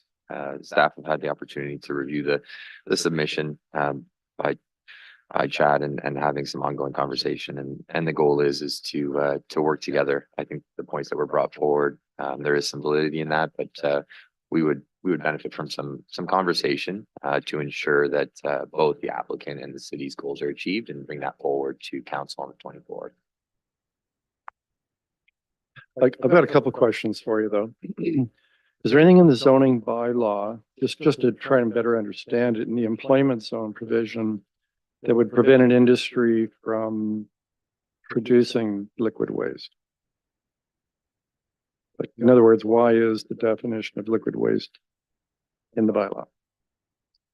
Yeah, so in terms of kind of process, in the bylaw where we have definitions, we have liquid waste, and then we have obviously a liquid waste transferring station. So the two kind of fold into one another. There's a definition that's outlined as Mr. Baptiste had identified. The first is a definition for liquid waste, which is actually it refers back to the Environmental Protection Act. So that definition then folds into what is describing the liquid waste transfer station. So it gives kind of direction back to that definition. The conversation of liquid waste in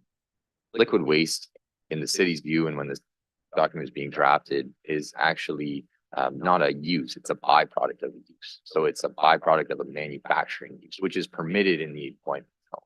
So that's why I think working together, we can find some consensus. If it's removing the reference to liquid waste because it's already covered off in the Environmental Protection Act, then we can look at that.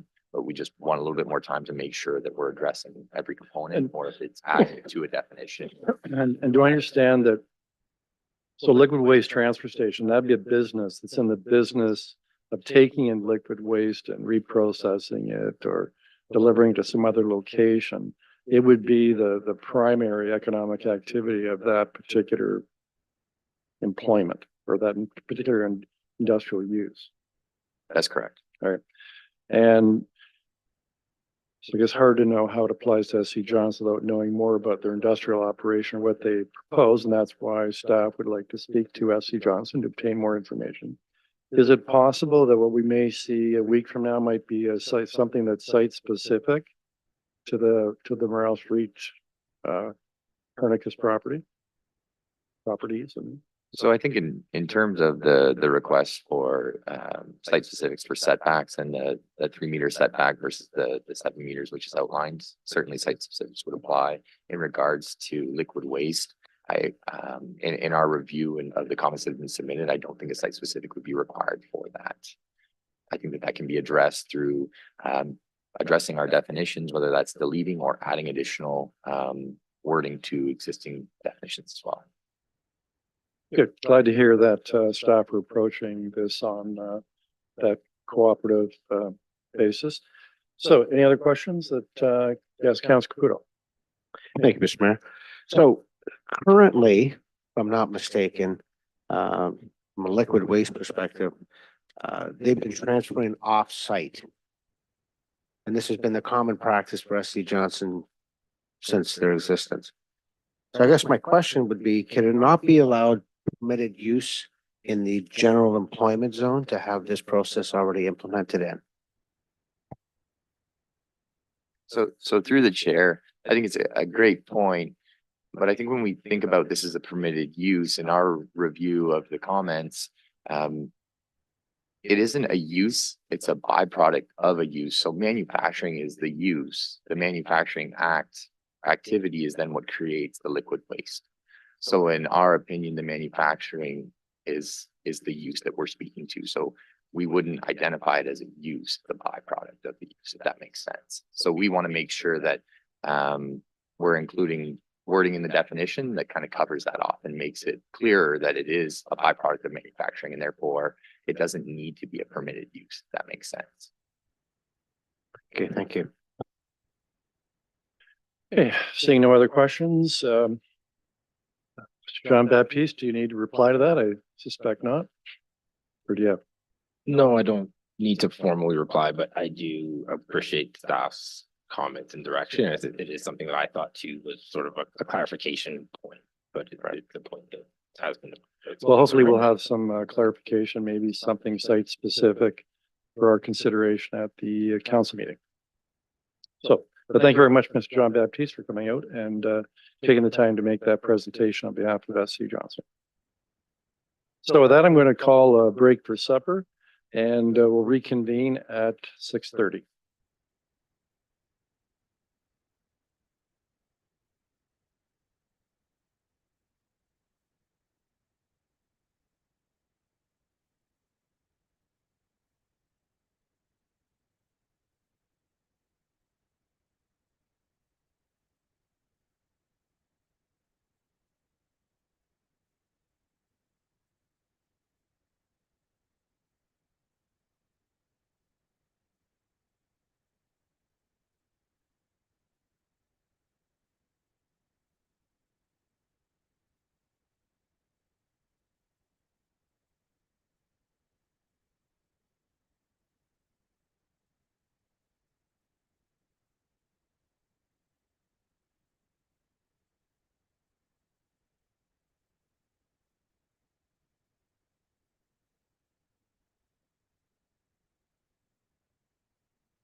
So reconvening the special committee of the whole, addressing the comprehensive zoning bylaw. We heard from 5 delegations before we took a break for supper. So now we're resuming the statutory public hearing. And although we don't have anyone else that registered this morning, I am required under the Planning Act to, at this point, ask if there's any member of the public present today that would like to speak to the comprehensive zoning bylaw, either in support of or in opposition to, or in response to requesting an amendment. Now is the time to come forward. Please come forward, man. So if you state your full name, please, your address, and then you'll have up to 10 minutes to make your presentation. Good evening, Mayor, members of council. My name is Stephanie Murdich and I'm with MHBC Planning. I'm here on behalf of a client tonight, Premont Brantford 1, which is the owner of 239 and 251 Powerline Road East, as well as what's known as Premont Brantford 2, and they are the owner of 163 and 169 Powerline Road East. I will be fairly brief with my remarks this evening. I don't have a formal presentation. I just wanted to share our feedback on the process so far and provide a few additional comments to council for consideration. First of all, I want to start by thanking staff and the consultants for all of their hard work on the process.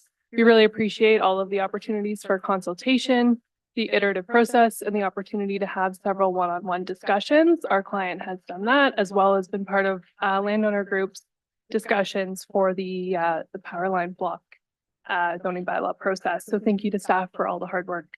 I just wanted to provide some background. So the lands that I'm speaking on behalf of this evening are located in the Powerline East block plan.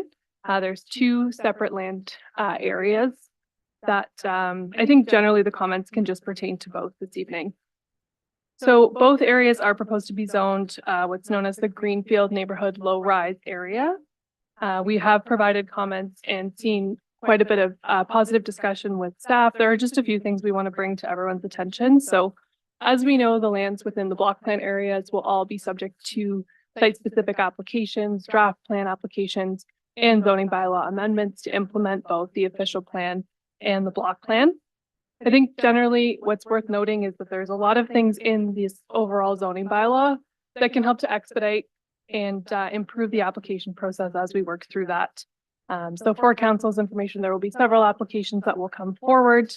Many will probably be very similar in those requests, and that's what we've tried to put forward in our comments to staff.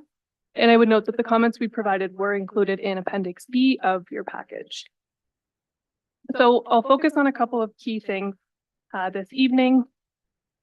And really the overall theme here is knowing that these areas are going to develop with all new housing, primarily more dense forms of housing than what we've seen. So things like back-to-back townhouses, and stacked townhouses, as well as apartment dwellings. And our overall objective is to continue to work with staff as we go through site-specific applications. So I think overall, in an objective to minimize the need for site-specific requests for zoning, there's a few specific items being the yard setbacks, lot coverage, and amenity area requirements that we think could still be further tailored to be more in line with what the market is currently looking at in terms of housing forms, and also will help to further reduce the cost of housing and make sure that those products such as back-to-back and stacked townhouses remain attainable for first-time homebuyers, and also are consistent with what's being provided in the market in other areas of the GTA. So for example, the need for outdoor amenity, private amenity area for back-to-back townhouses will generally be attained through providing common amenity, outdoor amenity area, as well as parkland dedication. And we think that the need for further outdoor private amenity area for those types of units is not necessary. In addition, the yard setbacks could be modernized a little bit further, as noted in our comment letter, to be more in line with what is market standard. So for example, a 2.4 meter exterior side yard instead of 3. In terms of and I just wanted to raise one additional, which is the high-rise apartment residential zone. Both the lot coverage and landscaped open space numbers don't really align with podium and tower type structures. So as we get into more mid and high rise built forms, it will be likely that there will be site specific amendments needed for those types of built forms, even though they're already zoned for high rise uses.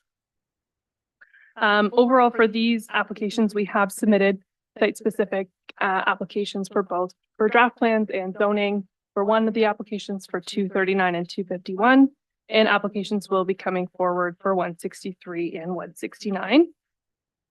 So these types of amendments will have to be included in both of those applications and brought forward to council for consideration if they're not reflected in the updated bylaw. And that's likely that will be the case for many of those applications within the block plan areas. Overall, so we're very appreciative of all the work that's been done. We think there's still some ongoing discussion with staff between the landowners and the applicants. And we would ask for the opportunity to continue those discussions and may suggest to council that there may need to be a little bit more time to allow that to happen, depending on the amount of comments received this evening and through submissions. And we would also ask that there be written responses provided to all of the comments included in Appendix E. The comment response matrices that were done through previous iterations of the bylaw were very helpful. But I think there were several comments provided with the last draft that we would appreciate getting written responses to.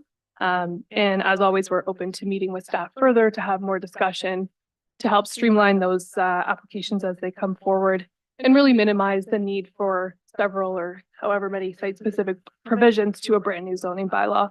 I think we'd appreciate the opportunity to work a little bit further to minimize that.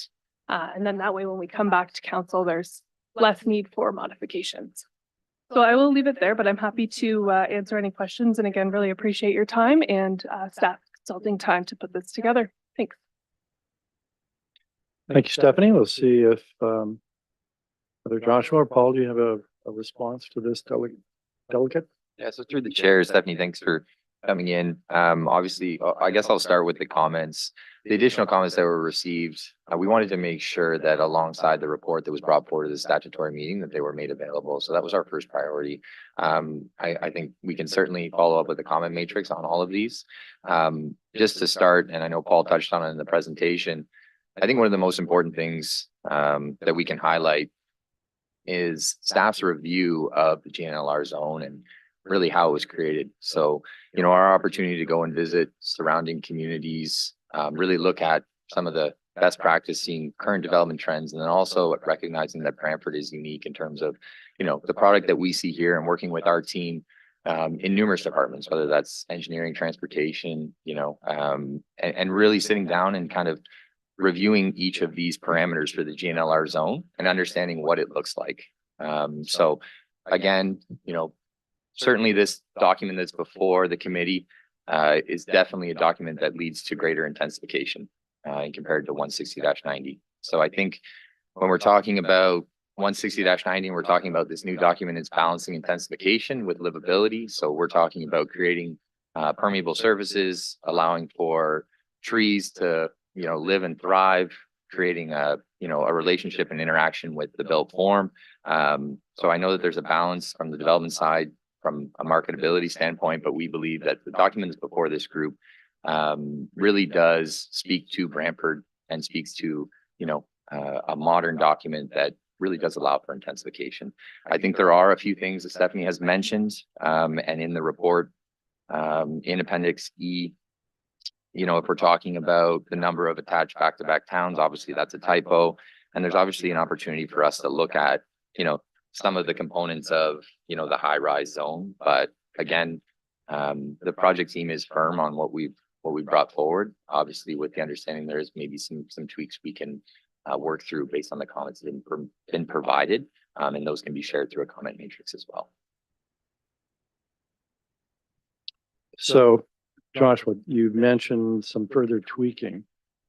So is this tweaking that would occur prior to the council meeting where the comprehensive zoning bylaw be approved, or are you suggesting that this be deferred into the next cycle? What's the timeline for doing the required tweaking? Yeah, so our goal would be to address these minor tweaks in advance of the 24th. That would be our goal. Now, in the report that you provided to us, all 787 pages of it, the last 20 pages are letters that have come in since the end of August.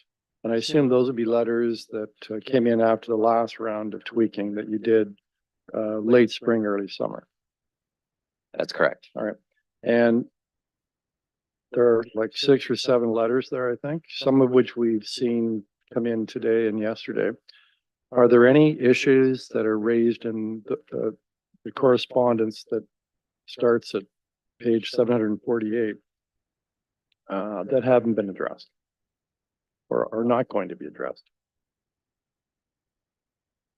To say, I think that would be a challenge. So through the chair, I think that would be very challenging to say very broadly that they won't be addressed. And I think that that's maybe where, you know, going through a comment matrix, there's certainly things that we identify that we're willing to work with, similar to the comments that were brought forward by Mr. Baptiste and the employment zones and some of those setbacks. They actually appear here in some of these comments as well. So there's opportunity for us to review those, I think, and address them. In regards to some of the comments that have been submitted by Fremont Homes, again, there's maybe some tweaks that can be made in advance of council, but well, can you give us a council, a matrix that would show what it is that's still outstanding requests that have been made that that staff are not prepared to accommodate through tweaking? So through the chair, that's certainly something we can do, and we can certainly provide a track change version showing the changes that we've made in response to that. Yeah, and showing those that are sort of left outstanding. Correct. Including those that are raised tonight. I think that'd be helpful for us. And I think would also demonstrate that as a council operating under the Planning Act, that we're giving this due diligence, the review and approval of this very important document being the comprehensive zoning bylaw. So that would be very helpful. That's certainly at least to the chair. So, Nicole, did you want to add anything to that? Yes, thank you. So just to you, Mr. Mayor and committee, so planning staff intend to produce a memo that will clearly outline all of the comments that we have received this evening and how we've addressed them in the bylaw. And then we can cross-reference that with the comment matrix to show which outstanding comments have not been addressed. And I would say that they've not been addressed, but in that comment matrix, there is clear rationale for why they've not been addressed. So we've just not ignored certain comments. Right. So that'll be prepared to accompany the bylaw on the 24th. Great. So Stephanie, any reply?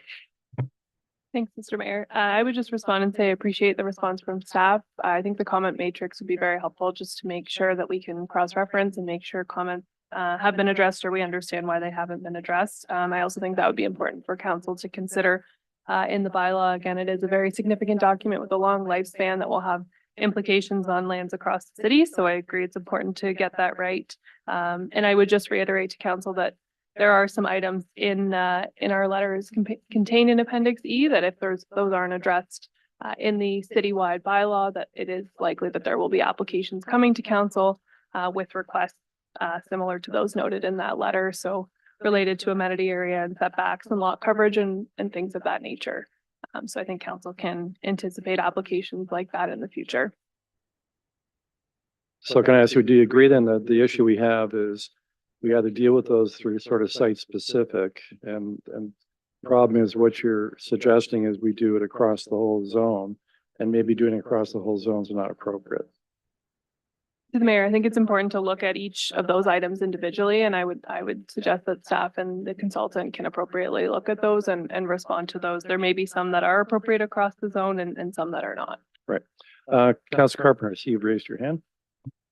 Hey, Mr. Mayor. So Stephanie, if I get right, your concerns are you want to see less amenity space and less setbacks. Is that my understanding? That was been recommended? To the counselor, thanks for the question of clarification. In terms of the amenity space, we're specifically looking at what I would call the more intensive forms of townhouses, such as a back-to-back townhouse. And I would suggest that a back-to-back townhouse or a stacked townhouse is intended to be more of an entry-level attainable product with a lower price point.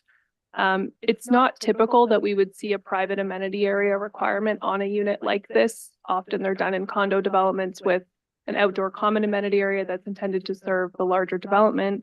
Parkland dedication is also taken in the case of these larger subdivisions. So typically that's addressed through both common amenity area and parkland. The challenge with the back-to-back townhouse, as you can imagine, is there's limited opportunity for private amenity area. One of the responses I believe provided earlier in one of the iterations was to provide this as rooftop amenity area. That is an option and it is something that has been done, but I would also suggest that that's directly tied to the cost of those units, and providing, you know, a fourth floor amenity area that's private for each of those units is going to be directly increasing the cost of those units. So I think it's looking at things like that from a balance perspective of what are we trying to achieve, and is that really a necessary option? It's definitely something that a developer could choose to do if they wanted to. From a market perspective, there'd be nothing precluding them from doing so. But is that really required, and what are we trying to achieve? And can amenity area be provided sufficiently through outdoor amenity area and parkland? And we would suggest that it can be. So when you say parkland dedication, you mean a larger parkland attached in the very vicinity of the back-to-back townhouses, for example? Through the mayor to the councillor, I would suggest that the provisions for common amenity area and parkland dedication under the parkland dedication bylaw would be sufficient, yes. But dedication not in money, but actually in space for parkland? Through the mayor to the councillor, I think that would depend on the individual application. Usually each application is evaluated by staff as to the need. In the case of these subdivisions, though, I would note that they're very large scale master plan communities. So parks and things like that are being planned directly with city staff in terms of the location, size, need, amenities. So that is something that's being looked at a master plan level, and will be adequately sufficient for the community. And the zoning for back-to-backs could be, you know, looked at in the same area for zoning in the vicinity of parks, so that the green space or amenity space is very close by. Through the mayor to the councillor, that's something that could be looked at, yeah, through each individual application in terms of location and design. Or overall design. Thank you. Thank you. All right, any other questions on this delegate? All right, thank you very much, Stephanie. That was very informative. Thank you. So if there's, I'll ask then, if is there any other member of the public who's present today that would like to speak either in support of or in opposition to, or in seeking amendments to comprehensive zoning bylaw? Now it's time to come forward, sir. I think you raised your hand. Come over to this side over here. We'll turn on one of the microphones for you. There you go. So again, if you state your full name, please, address, and then you'll have 10 minutes to make your presentation. My name's Ken Beekendam, live in Grant County on 160 White Swan Road. And my company's called King Homes Inc. and LegalSecondSuites.com. So I primarily work with the everyday homeowner and primarily work in these low density neighborhoods. And so what I want to, you know, my comments are about the new zoning bylaw is that right now we have a RC zoning bylaw. This year I've done 3 or 4 applications where we've converted really large century homes into 4-plex and 5-plexes.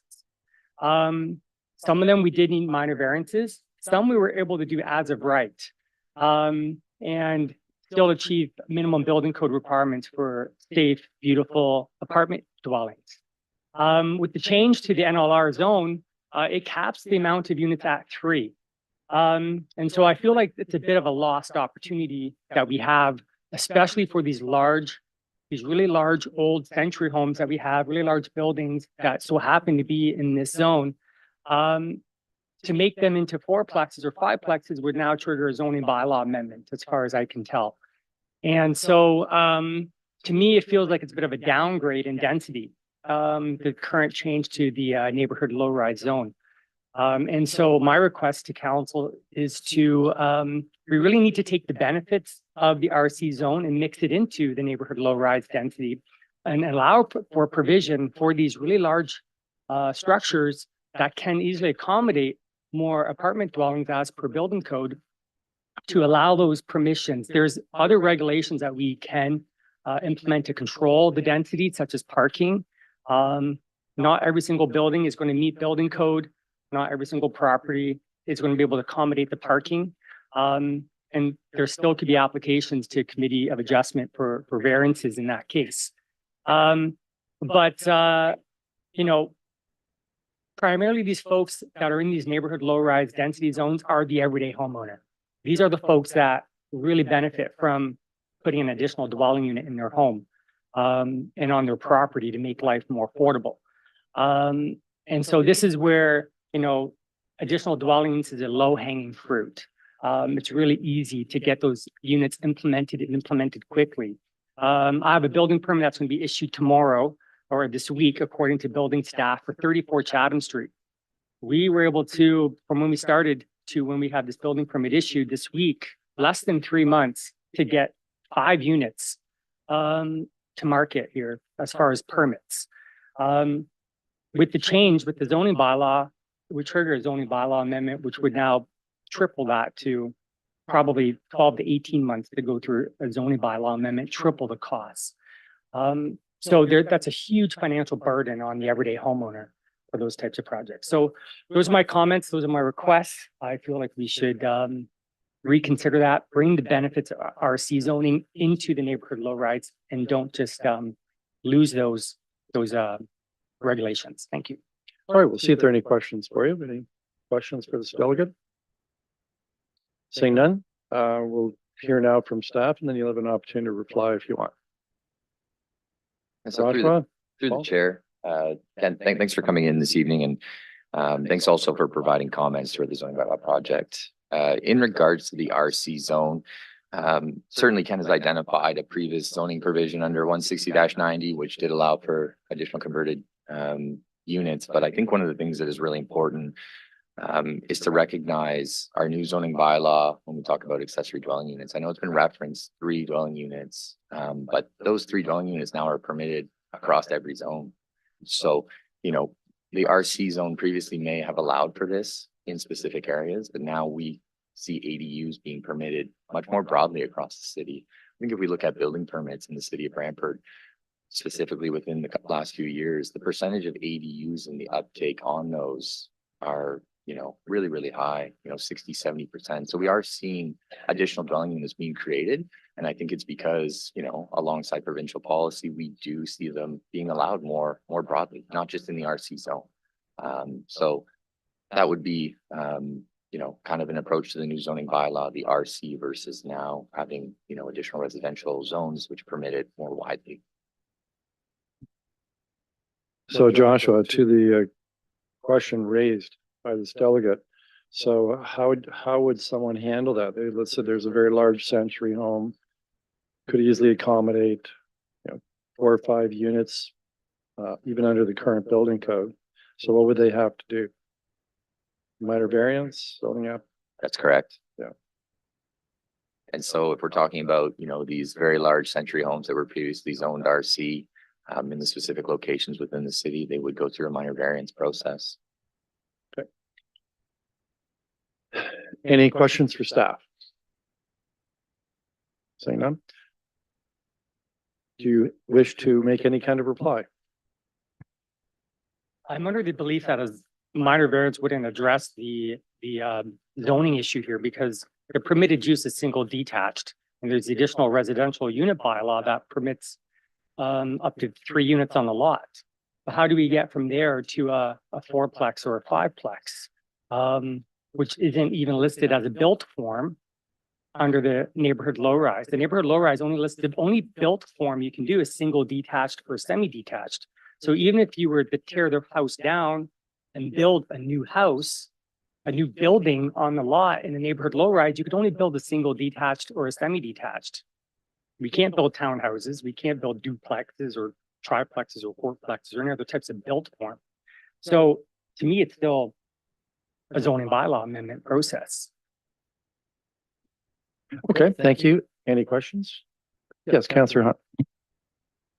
Thank you, and through you to staff. So can you just so you said as we've described, so we've got a large century home that could accommodate 5 apartments. Under the proposed new zoning bylaw, it would only allow for 3 And then they could apply for a minor variance. Now, does that minor variance, as Ken has pointed out, does that triple the time and triple the cost, or is that a fairly minor procedure?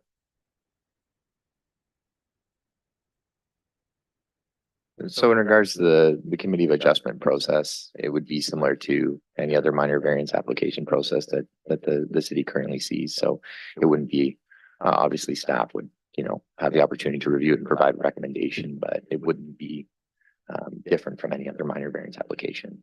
That's what you're referring to.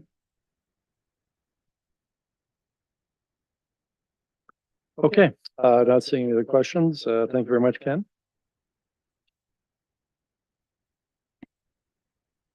So I'll again ask you, is there any member of the public who's present this evening that would like to speak either to the comprehensive zoning bylaw, either in support of, an opposition to, or in seeking an amendment? Now is the time to come forward. I'll ask for a second time. If any member of the public is present today that would like to speak in regards to the comprehensive zoning bylaw, either to support it or in opposition to it, or to seek an amendment, now is your second last opportunity to come forward.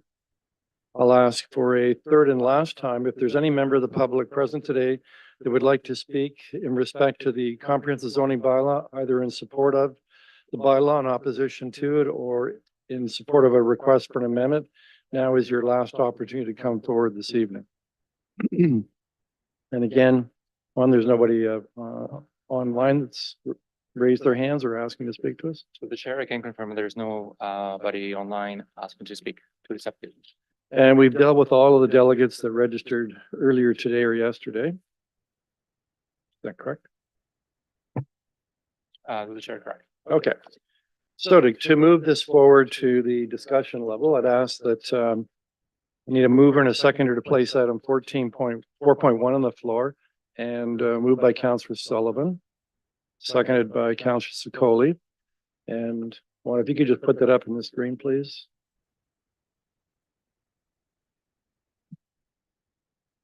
That's to receive the report, approve the new comprehensive zoning bylaw, and the city initiated official plan amendment that we heard that staff spoke to earlier this evening.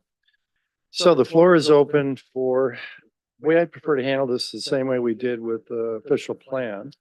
Normally we ask for just general comments before we have any amendments, but I think it's probably more appropriate that amendments come out first. If you have an amendment, to please make it. And then once we have gone through all of the proposed amendments, we can then have a general discussion about the comprehensive zoning bylaw. So does anybody have any amendments they want to put on the floor? Councillor McCurry. Here, I just want to ask a question of staff to make sure that this is going to be a work product to come to us. I did ask the question about deep basements, and bear with me just 1 second. And about pool rental properties. Is that something you'll be preparing an option for council night?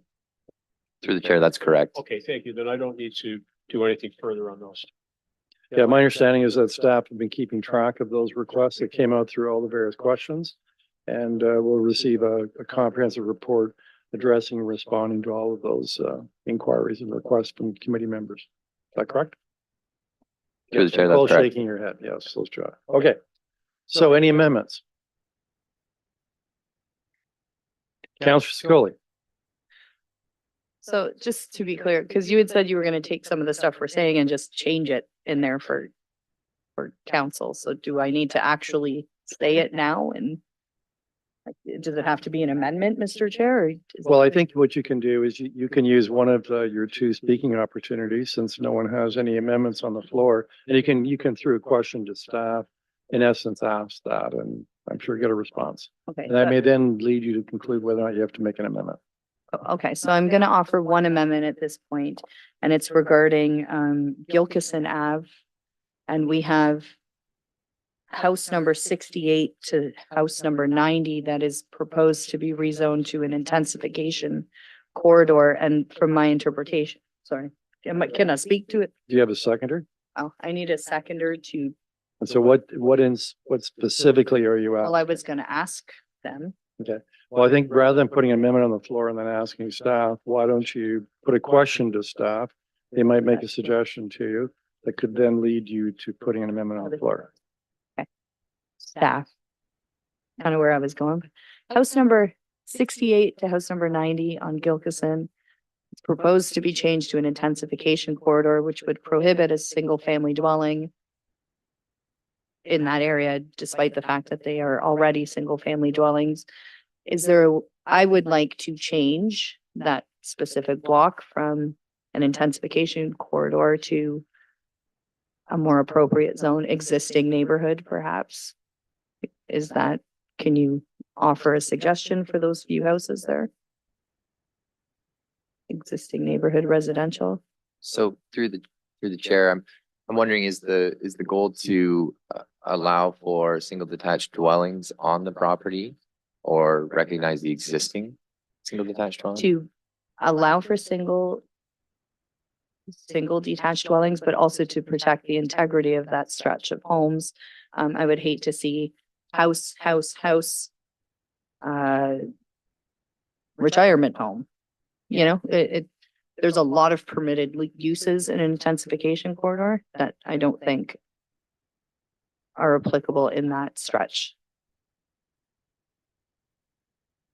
So through the chair, I think that from a zoning perspective, there would be the option to create a site specific for this property. So keeping in the IC zone and creating a site specific where the sole permitted use would be for a single detached dwelling. Or the other option would be to rezone the property through this zoning bylaw process to the existing neighborhood low rise zone. So house number 68, 70, 72, 74. If they were to maybe want to tear down that house and build another house, they would be restricted from doing so under the current zoning or the proposed zoning. Correct. If the site specific was in place that identified the sole permitted use as single detached, then they would be permitted to build a single detached on those lots with the IC zoning as the parent zone. Correct. However, if their neighbor decided to tear down their house and put up a funeral home, they would be permitted to do so. Correct? That's correct. So I'm trying to protect the integrity of this stretch of homes by removing them from the intensification corridor. So then, based on your feedback here, the direction would be to put them in the NLR zone. NLR zone, sorry, existing NLR zone. Existing NLR zone. So my amendment and seeking a seconder is that on Gilkison, the stretch from house number 68 to 90 be removed, the proposed zoning change from IC to NLR, seeking a seconder, seconded by Councillor Caputo. Thank you.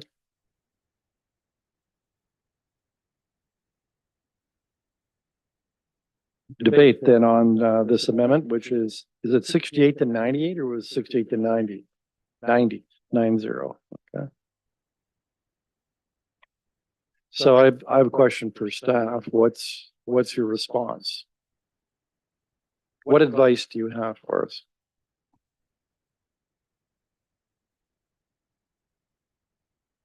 Through the chair, we're just taking a quick look at some of the mapping. Just 1 second.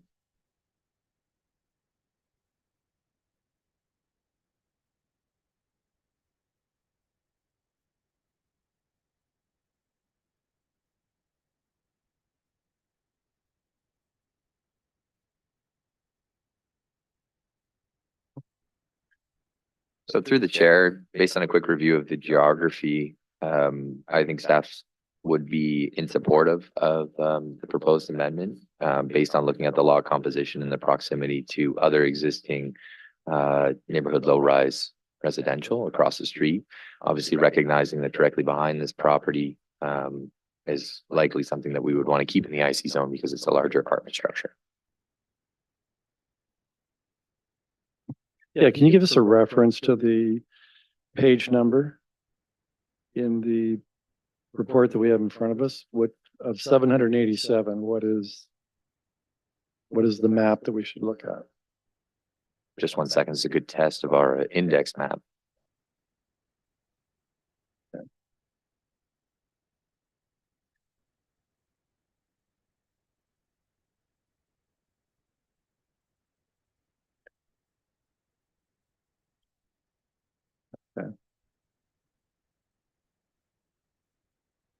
So reviewing the index map, it would be I-7.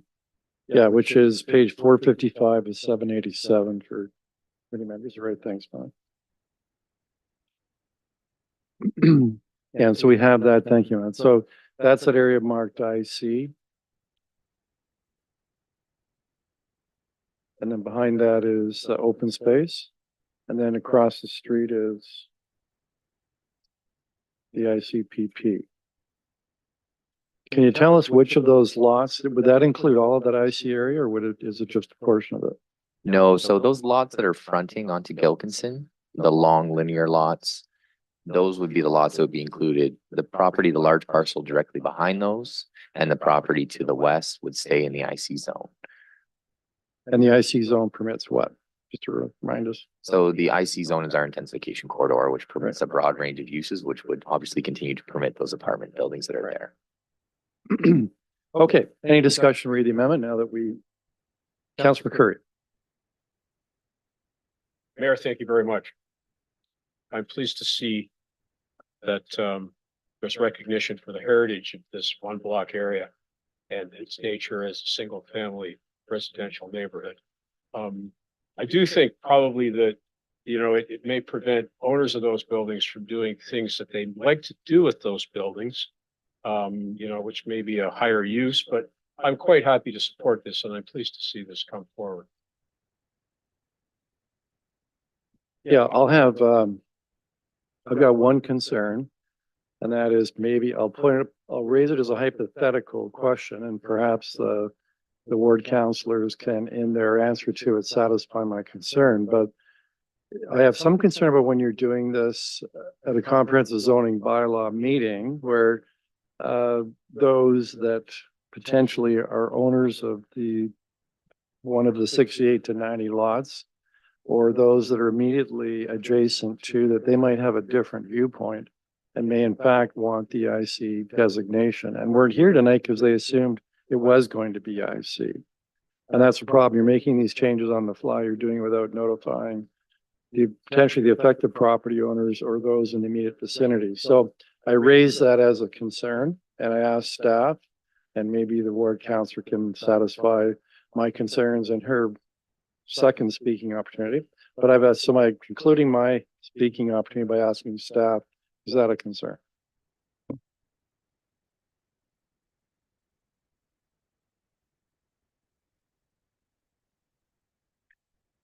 So through the chair, I certainly recognize process and the documents that have been released for public review and comment. So that certainly is a concern that is valid. I think the question about these lots and their proximity to the IC zone, asking for a quick recommendation on the fly. I think that these lots, could be identified as existing neighborhood low rise based on their composition. So, on the fly here, that we would be, agreeable to that outside of the process that's before us. Any other discussion? Okay, so we have some others that have raised their hands. I'll go to Councillor Sullivan and then Councillor Sluss. Councillor Sullivan, you have the floor. Thank you, Mayor Davis. To staff, I just didn't notice it on the report. 601 Conklin Road was listed as RHD, and staff was going to change that to RMR. Has that been done? So Councillor Sullivan, we're speaking to the amendment right now. And that amendment is in reference to 68 to 90 Gilkinson. My apologies. You can certainly raise this later, but I just forgot to take my hand down. Okay. But remember to put it back up when we finish with this amendment. Councillor Sluss, did you want to speak to this? No, I have an amendment as well. Mr. Mayor, I took my phone down. You're going to have to wait until after we finish with this amendment. So anyone else who wants to speak for the first time? All right, Councillor Scully, you want to speak a second time? Just to alleviate some concerns, this was brought forward by an individual who lives in this stretch of homes. Brought my attention to it, and I think it makes sense that we leave it as is. And that's sort of where it came from. So thank you so much for your support. All right, seeing no further discussion, well, let's put it to the vote.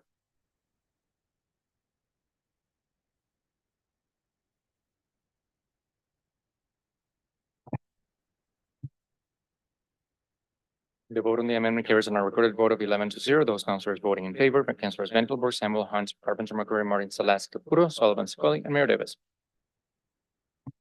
All right, any more amendments? Councillor Sluss, I think you said you had amendment? Or hold it, no, Councillor Sullivan, were you Oh, wanting okay. to put an amendment on the floor? Or did you have a general question? No, I have an amendment, but I was having a general question first. All right, well, the floor is yours. Which you can Thank use you. question or put an amendment on the floor or do both. 601 Conklin, have we changed that to RMR? So I think that's the question. through the chair, yes, that change has been made. Okay, thank you. And as for my amendment, I'm not fond of the RHR having the setback of 7.5 meters. I think we should change that to 10 meters. And Councillor Caputo is my seconder on that amendment. So the amendment specifically is, The rear setback on the RHR to be changed from 7.5 meters that's proposed to 10 meters.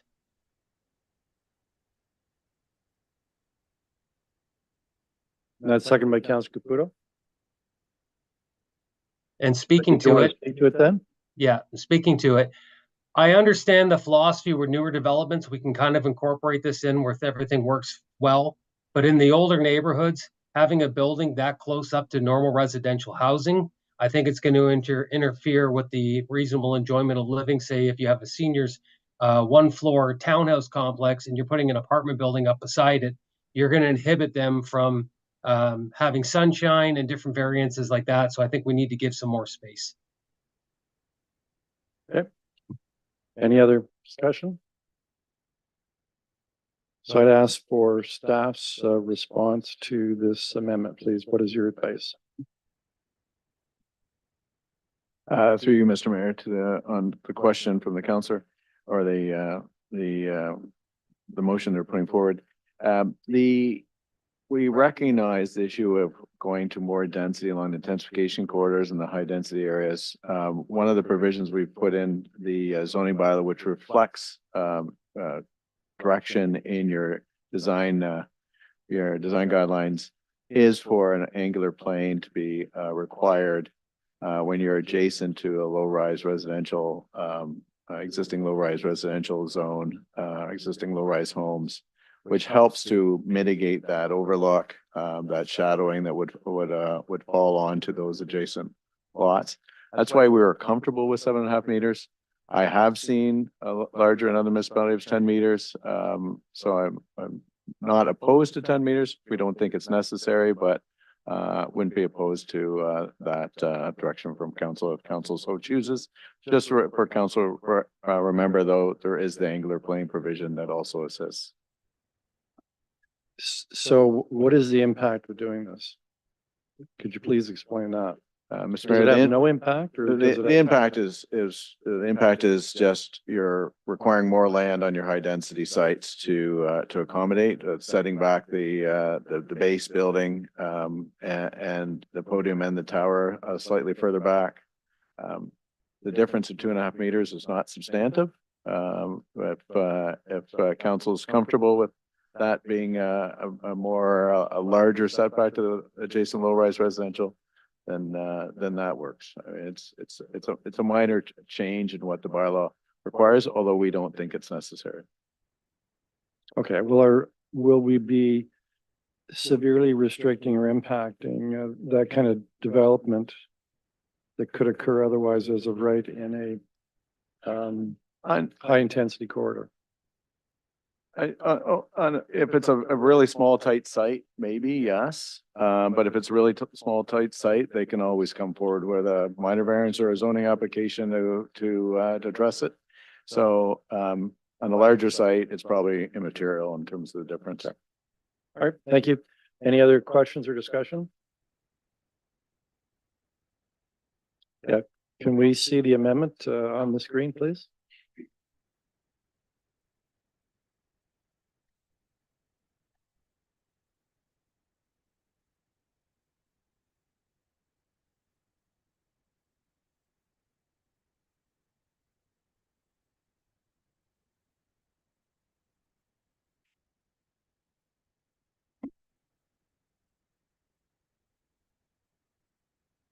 There we are. And Councillor Sullivan and Councillor Caputo, that's the resolution, the amendment you put forward? Right. Okay, any other discussion? Seeing none, I'll put it to the vote.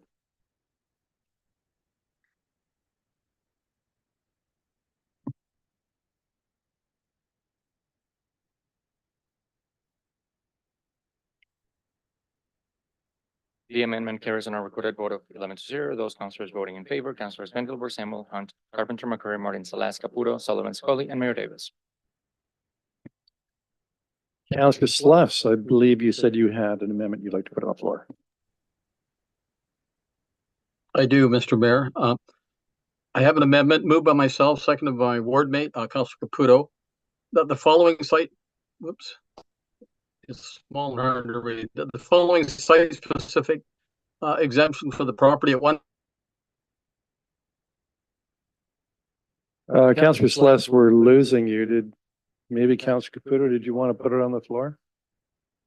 I'll put it on the floor, Mr. Mayor. So Councillor Sluss, we've lost. We're gonna have Councillor Caputo put it on the floor, and I assume you'll second it because you're breaking up and we're not hearing your audio. Okay, fine, thank you.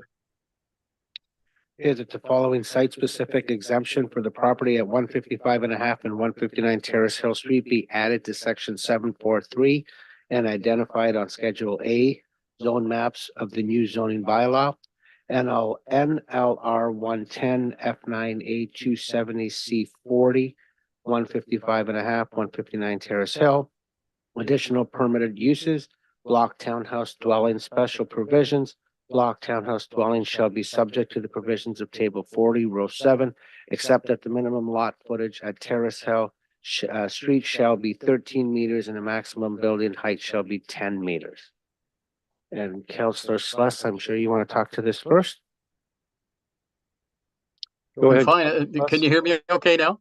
Yeah, we can hear you now. Okay, fine. Yes, this is a fairly large building lot that's in behind the homes on, and there's a number of parcels on between Terrace Hill and Dundas that are readily developable, but not for single family homes. It just doesn't make sense the way that the lots are the way the land is laid out, but the townhouses would fit in. So it's something that's lying there. We need the housing. The developer is prepared to move forward to it. So our intent was to add it to the list of acceptable things to do on that property and have the property developed and create some housing. Thank you. Councillor Caputo. Yes, just a second, Councillor Sluss. We met with the developers. We looked at the property and he is right. It's kind of an oblong obscure piece. And the actual street itself, the homes are quite close, very intensified with each other. I don't think that this project takes away from the character of the neighborhood. If anything, it just has some infill to property that we desperately need within the city. So I certainly hope that we get the support of all councillors on this. Councillor Carpenter. Yeah, this is quite specific to one or two properties.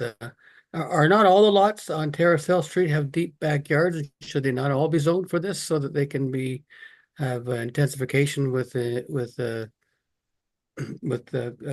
townhouse lots? Because this is approving a townhouse lot in a subdivision without having to come to council for zoning, because it'll be part of this official plan. What do the residents in the neighborhood think about that change to that zoning or are we doing the whole neighborhood? It just seems like a one-off, seems kind of strange to be doing just one property, or should we not be doing all the properties that are deep across there? Maybe staff could respond to how this reflects with the rest of the street in the zoning. Thank you.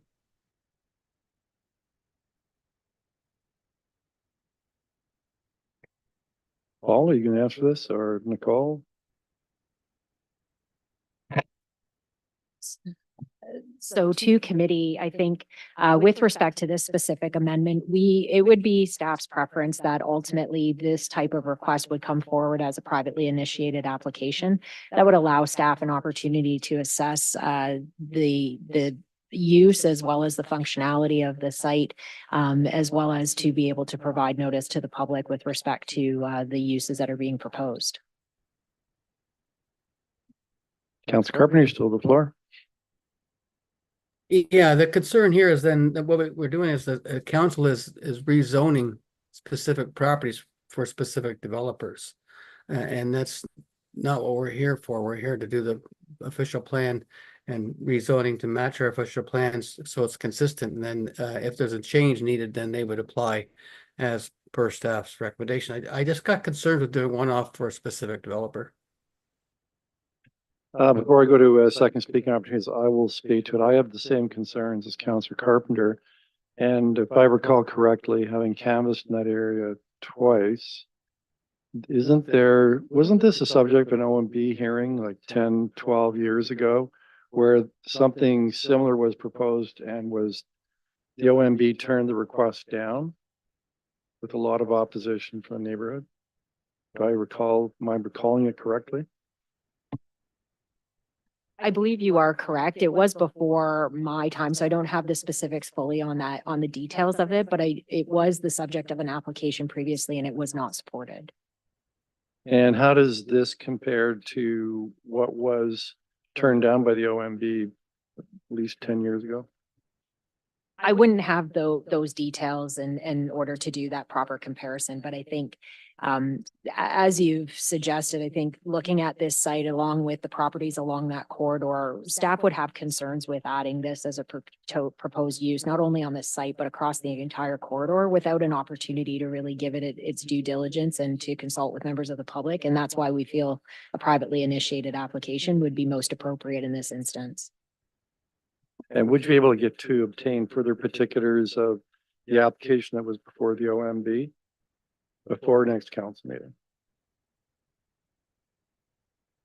We could provide the decision as part of the package that comes back before council. We can do that. Yeah, and in particular, I'd like to know what it was that was proposed that the OMB turned down. Yes, we can provide that information. Thank you. So Councillors, Celeste, did you have your hand up again?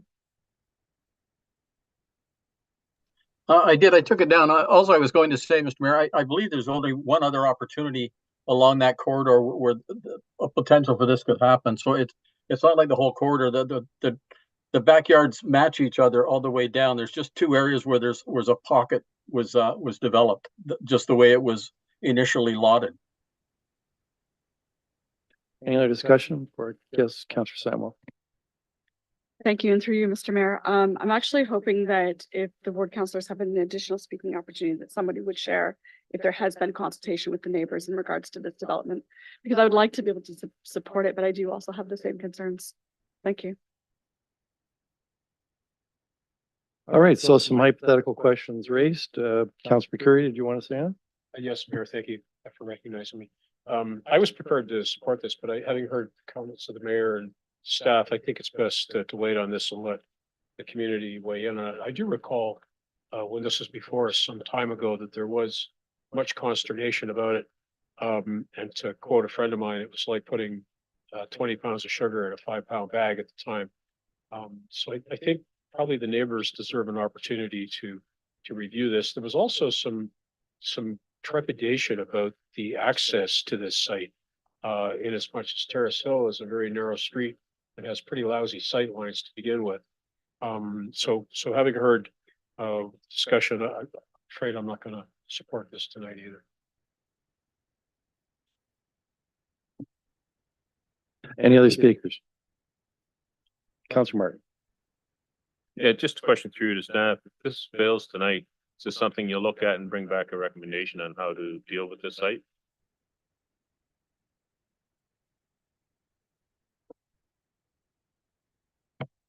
Through the chair to the counselor, no, I think we have our recommendation unless council specifically directs us to do that, then we would stand with the recommendations that we've made. Okay, thank you. I'll go for a second speaking opportunity on this one. So having seen the property, it is kind of landlocked in a strange sort of way.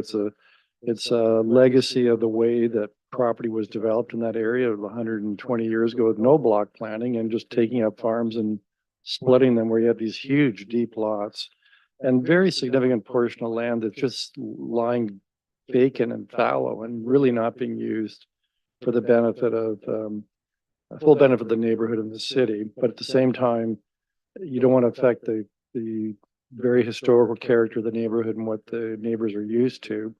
So is there not some way to deal with making good use of this awkward piece of land that's very large and in an area of in the city that has a lot of high density residential and meeting the concerns of the neighbors? Is there not some middle ground here that we can do?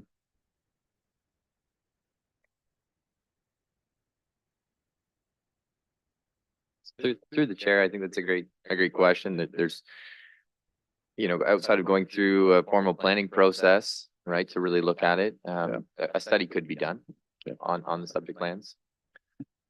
Okay, any other discussion? If not, Councilor Carpenter, you have your hand raised. Yeah, just another speaking opportunity, if I may, Mr. Mayor. If you look on, if you're using Google Maps as I am to make sure I'm looking at the property, I'm sure some of you are. But Dundas Street, for example, has had a similar approach where they carved out a piece of property and there's an apartment building built in the back behind a bunch of houses and around the houses there. So I know what you mean by this landlocked piece of property, but I think it should be a zoning application that comes forward as part of the whole community approving it. I think that I would be supportive of something that the community was involved in advance, as opposed to zoning something without the community's consent. Thank you. All right, anyone else want to speak to this? Not seeing any of the raised hands, I'll call the vote.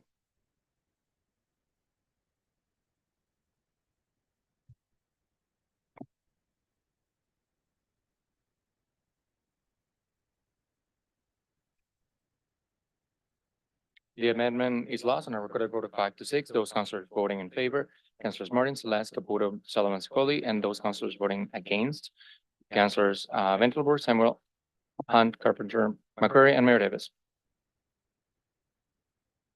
So any other amendments? Seeing none, so the floor is now open to any general discussion or comments. Since there don't appear to be any other amendments, Councillor Hunt. Thank you. And I was trying to take notes through the process, but through you to staff. I'm understanding that we are going to see amendments related to the Linden Park Malls correspondence, the SC Johnson correspondence, and presentation tonight. And we're going to see those amendments prior to next week's council meeting. Is there anything else that I'm missing that I know that we've talked about getting a report on some wording, but I just want to make sure we've covered off everything that we should be covering off prior to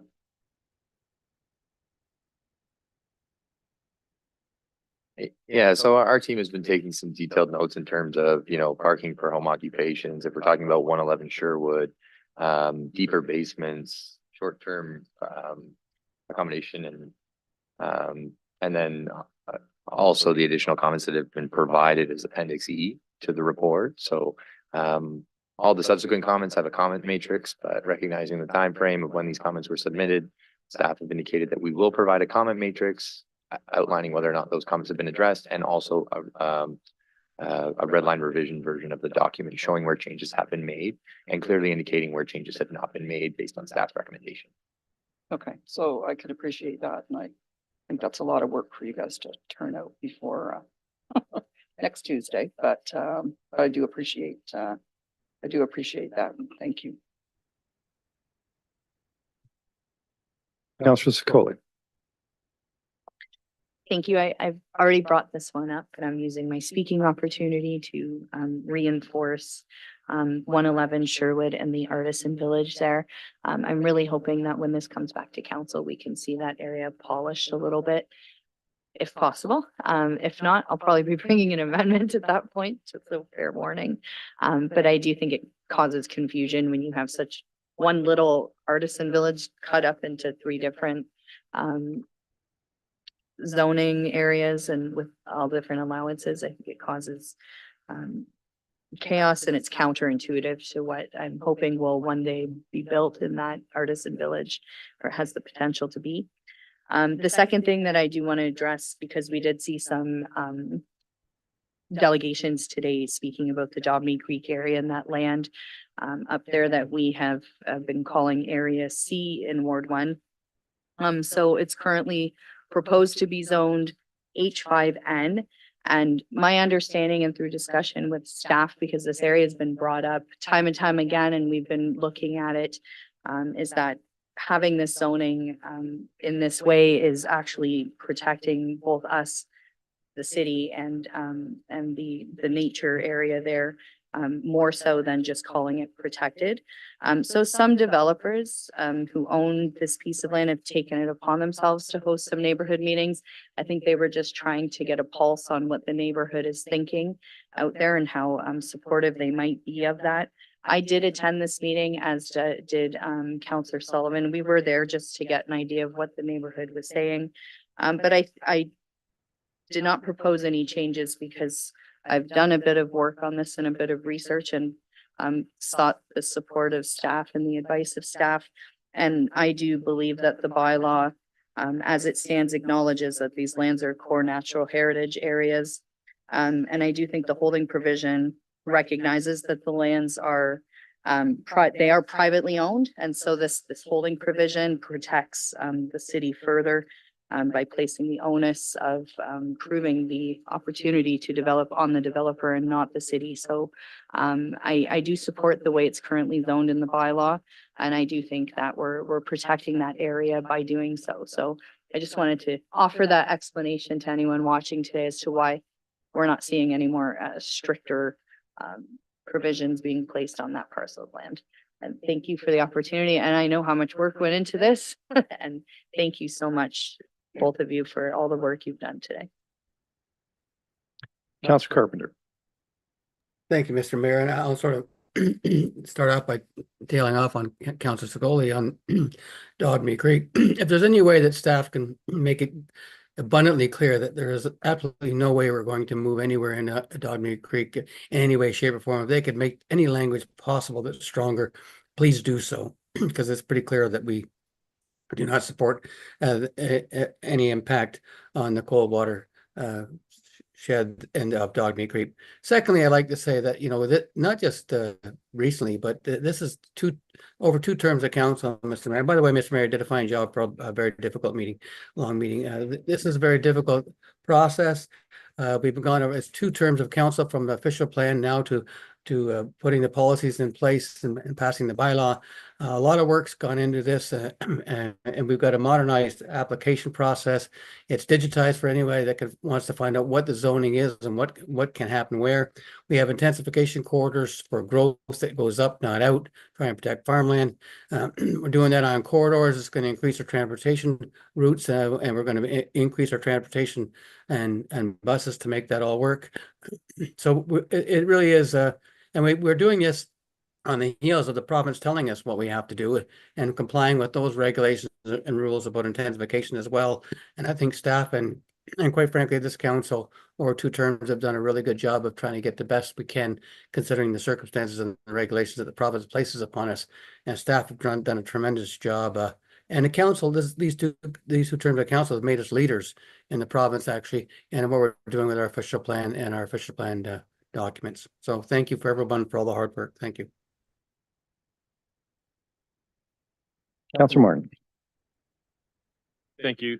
Through you to staff, with the changes and tweaking that you're going to bring to council, Are you gonna propose a solution for the concerns for the proponent who talked about the 101 Catherine?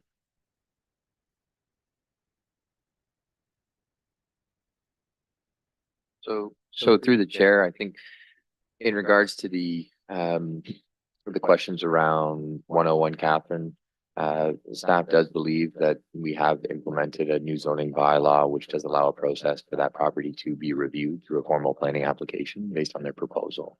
So in regards to changes, staff are firm on our position with the new zoning bylaw in that regard. And the comments that were provided in the previous comment matrix, I apologize, on the first round of comments and provided to the applicant and their consultant. Okay, so you're suggesting then that their concerns are unfounded, that they can do what they're proposing to do there, or I'm not quite sure how you're. No, I think what we're recommending here is that they go through the proper planning process to add a site-specific use or go through the amendment process to change the zoning for the property. With the zoning that's in place now, is that something they would normally have to do? Yes, to add those uses they would. Okay, thank you.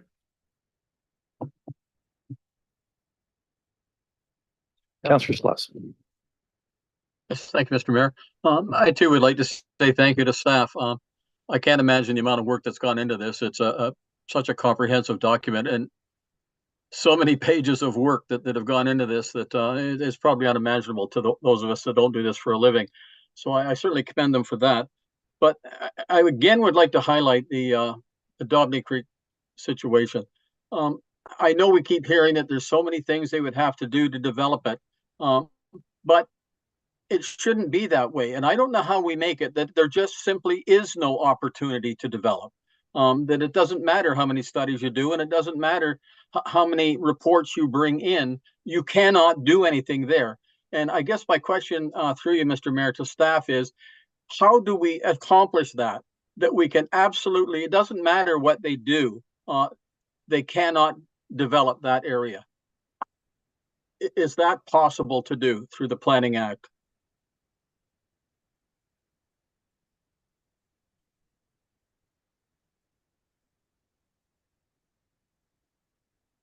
Alan, are you going to answer that? Yeah, excuse me. Through the chair of the committee, I don't think there's anything that we would need to change in this zoning bylaw. We zoned it in the core natural. What we could consider doing is an official plan amendment that would eliminate modified policy area number 20 to close the door on that potential for future residential development again at low density, but subject to the various studies that the modified policy area requires. Now we could do that. There's nothing to stop an applicant or landowner from applying to redesignate an area that's already designated core natural. So that could still happen, but if council wanted to make it clear that they're not supportive of that, that might be an option to revisit modified policy area number 20. If I'm interpreting your answer correctly, Alan, there is nothing then that we can do that guarantees there's no development there. Is that what you're saying? Yes, there's always potential for a landowner to submit an application to change the land use designation and the zoning of a property. They would just need to provide the necessary studies to support that. Okay. You're also saying, I think, that really it's in the official plan.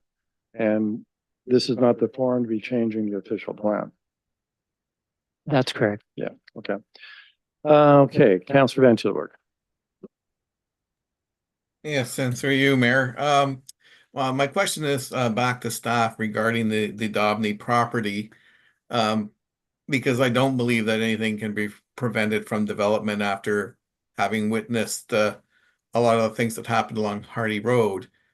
We have a core natural area, zoned area that actually has a apartment building proposed on it, and that's going for the OLT. So seeing that it basically says this is a significant area and it has to be protected, but you own it and we will find something that can go in there. That's kind of what we get. My question is, what's the, like on Hardy Road, it's turning out that there's apartment buildings that were somehow allowed. What's the maximum size building or lots that could go into this area? Is it an unknown? What's the zoning say for it?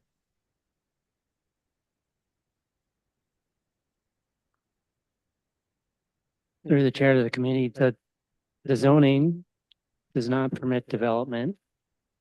The official plan, the modified policy area doesn't necessarily permit it. It says proof that it can be done through the studies. So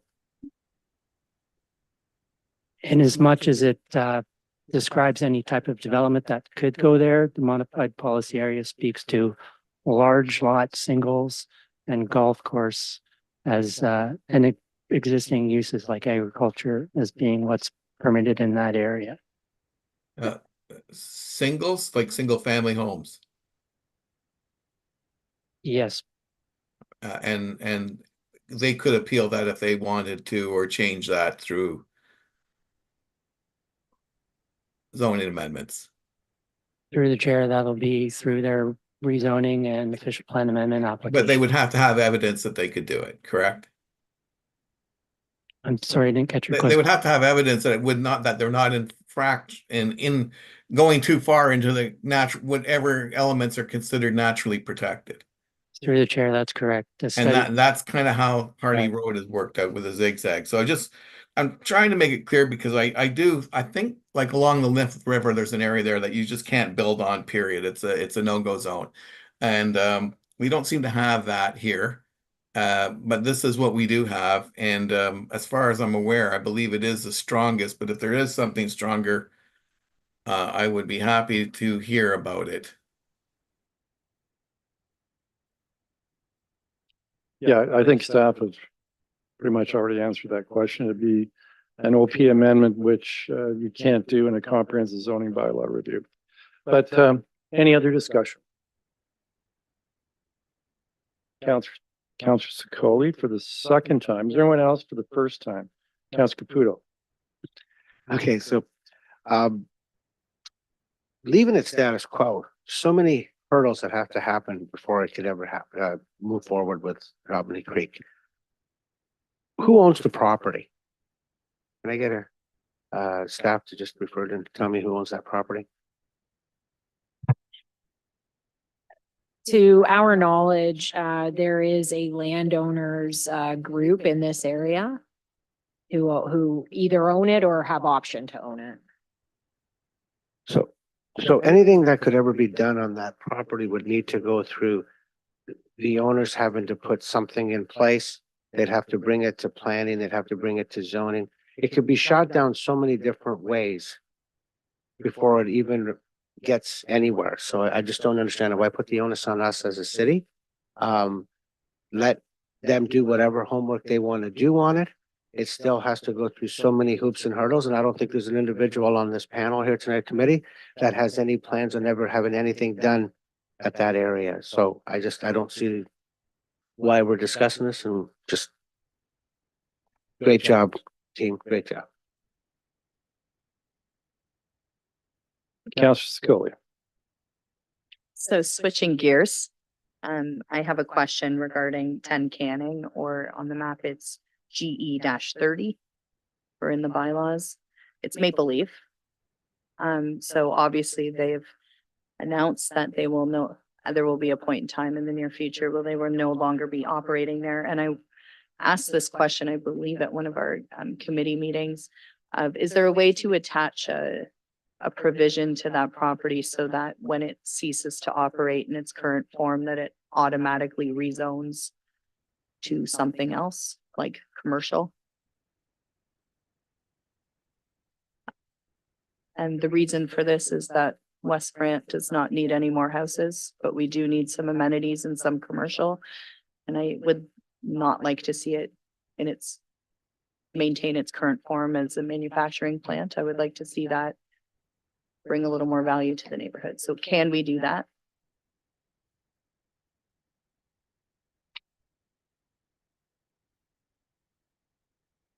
Yeah, so through the chair, thank you for the comment. In terms of logistics, you would have to change the zoning now to allow for the commercial use.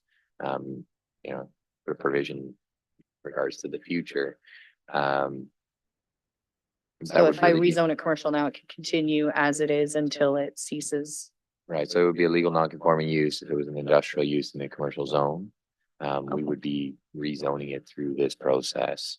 And what do you suggest for that parcel of land if I'm looking to build, say, a commercial use, neighborhood commercial perhaps, or something like the Sobeys Plaza? Through your mayor to the counselor, it's really tough to make that decision on the fly. Okay. What Mr. Schramm was saying is that there's no way in the zoning bylaw you can say if this use leaves, we want to rezone it something else. You either have to wait for that to happen and make a decision through an application, or you do it now, and then the existing use becomes legal non-conforming. There are some additional permitted uses permitted on this property right now through GE 30 that does allow restaurant, place of worship, automobile sales establishment. But if you want a broader range, something you'd have to look at site specific. I'm not even sure we'll have the time between now and next Tuesday to look at that in detail, what the type of commercial use would be appropriate in that area. Through the chair, one additional comment, recognizing that it is Maple Leaf, that there may be value chatting with them about this as well and including them in the process.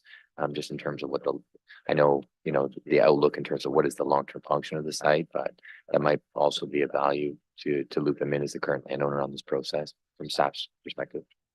Fair. I'm gonna plant that seed with you, and put a pin in this and not do it on the fly, but just wanted to ask that question. Thank you so much.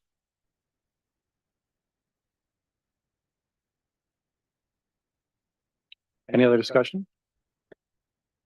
Yeah, I just wanted to chime in addition to what Councillor Carpenter has said, Councillor McCurry and others as well, commending staff and our consultant, Paul, for the fantastic job you've done. And I can actually speak to this from the first comprehensive zoning bylaw where I was involved in that. And actually the hearings went on for like nights because what has been done now wasn't done then, which is a lot of work over the last year or two by our staff, by our consultant, working with landowners and residents who have concerns, who wanted tweaking, who needed the comprehensive zoning bylaw customized for their property, the unique circumstances of their property. And you can either do that as you're developing it, or you do it later through hearings that go on and on and on with 40, 50, 60 delegations. So I'm very happy that this time around we avoided all that, but we avoided it because of the excellent work done by our consultant and our staff. And the fact that really we have so very few amendments here at the last step, it speaks volumes about the quality of the work that has been done, and also by members of council and the planning committee, the various open houses, and also our communications department. It speaks, as I said, volumes about the quality of that work that's been done in preparation of this comprehensive zoning bylaw. And in terms of our community, people may say, well, so what? So you've got a comprehensive zoning bylaw. Well, it does make the building process for those that want to build on their property, does make it a simpler process. There'll be fewer applications that come before council for rezoning because the zoning is now being brought up to date to line up with the official plan, to line up with the modern circumstances in our community. And so it's the value of this and the impact this will have in our community will be years and decades. And so again, thanks staff and consultant for the work they've done.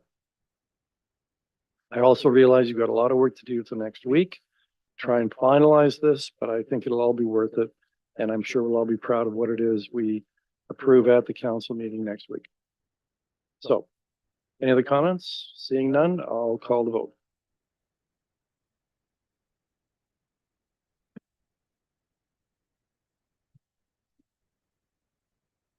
Item 4.1 as amended carries on a recorded vote of 11-0. Those councillors voting in favor, Councillors Ventilbor, Samuel, Hunt, Carpenter, McCurry, Martin, Celeste, Caputo, Sullivan, Scully, and Mayor Davis.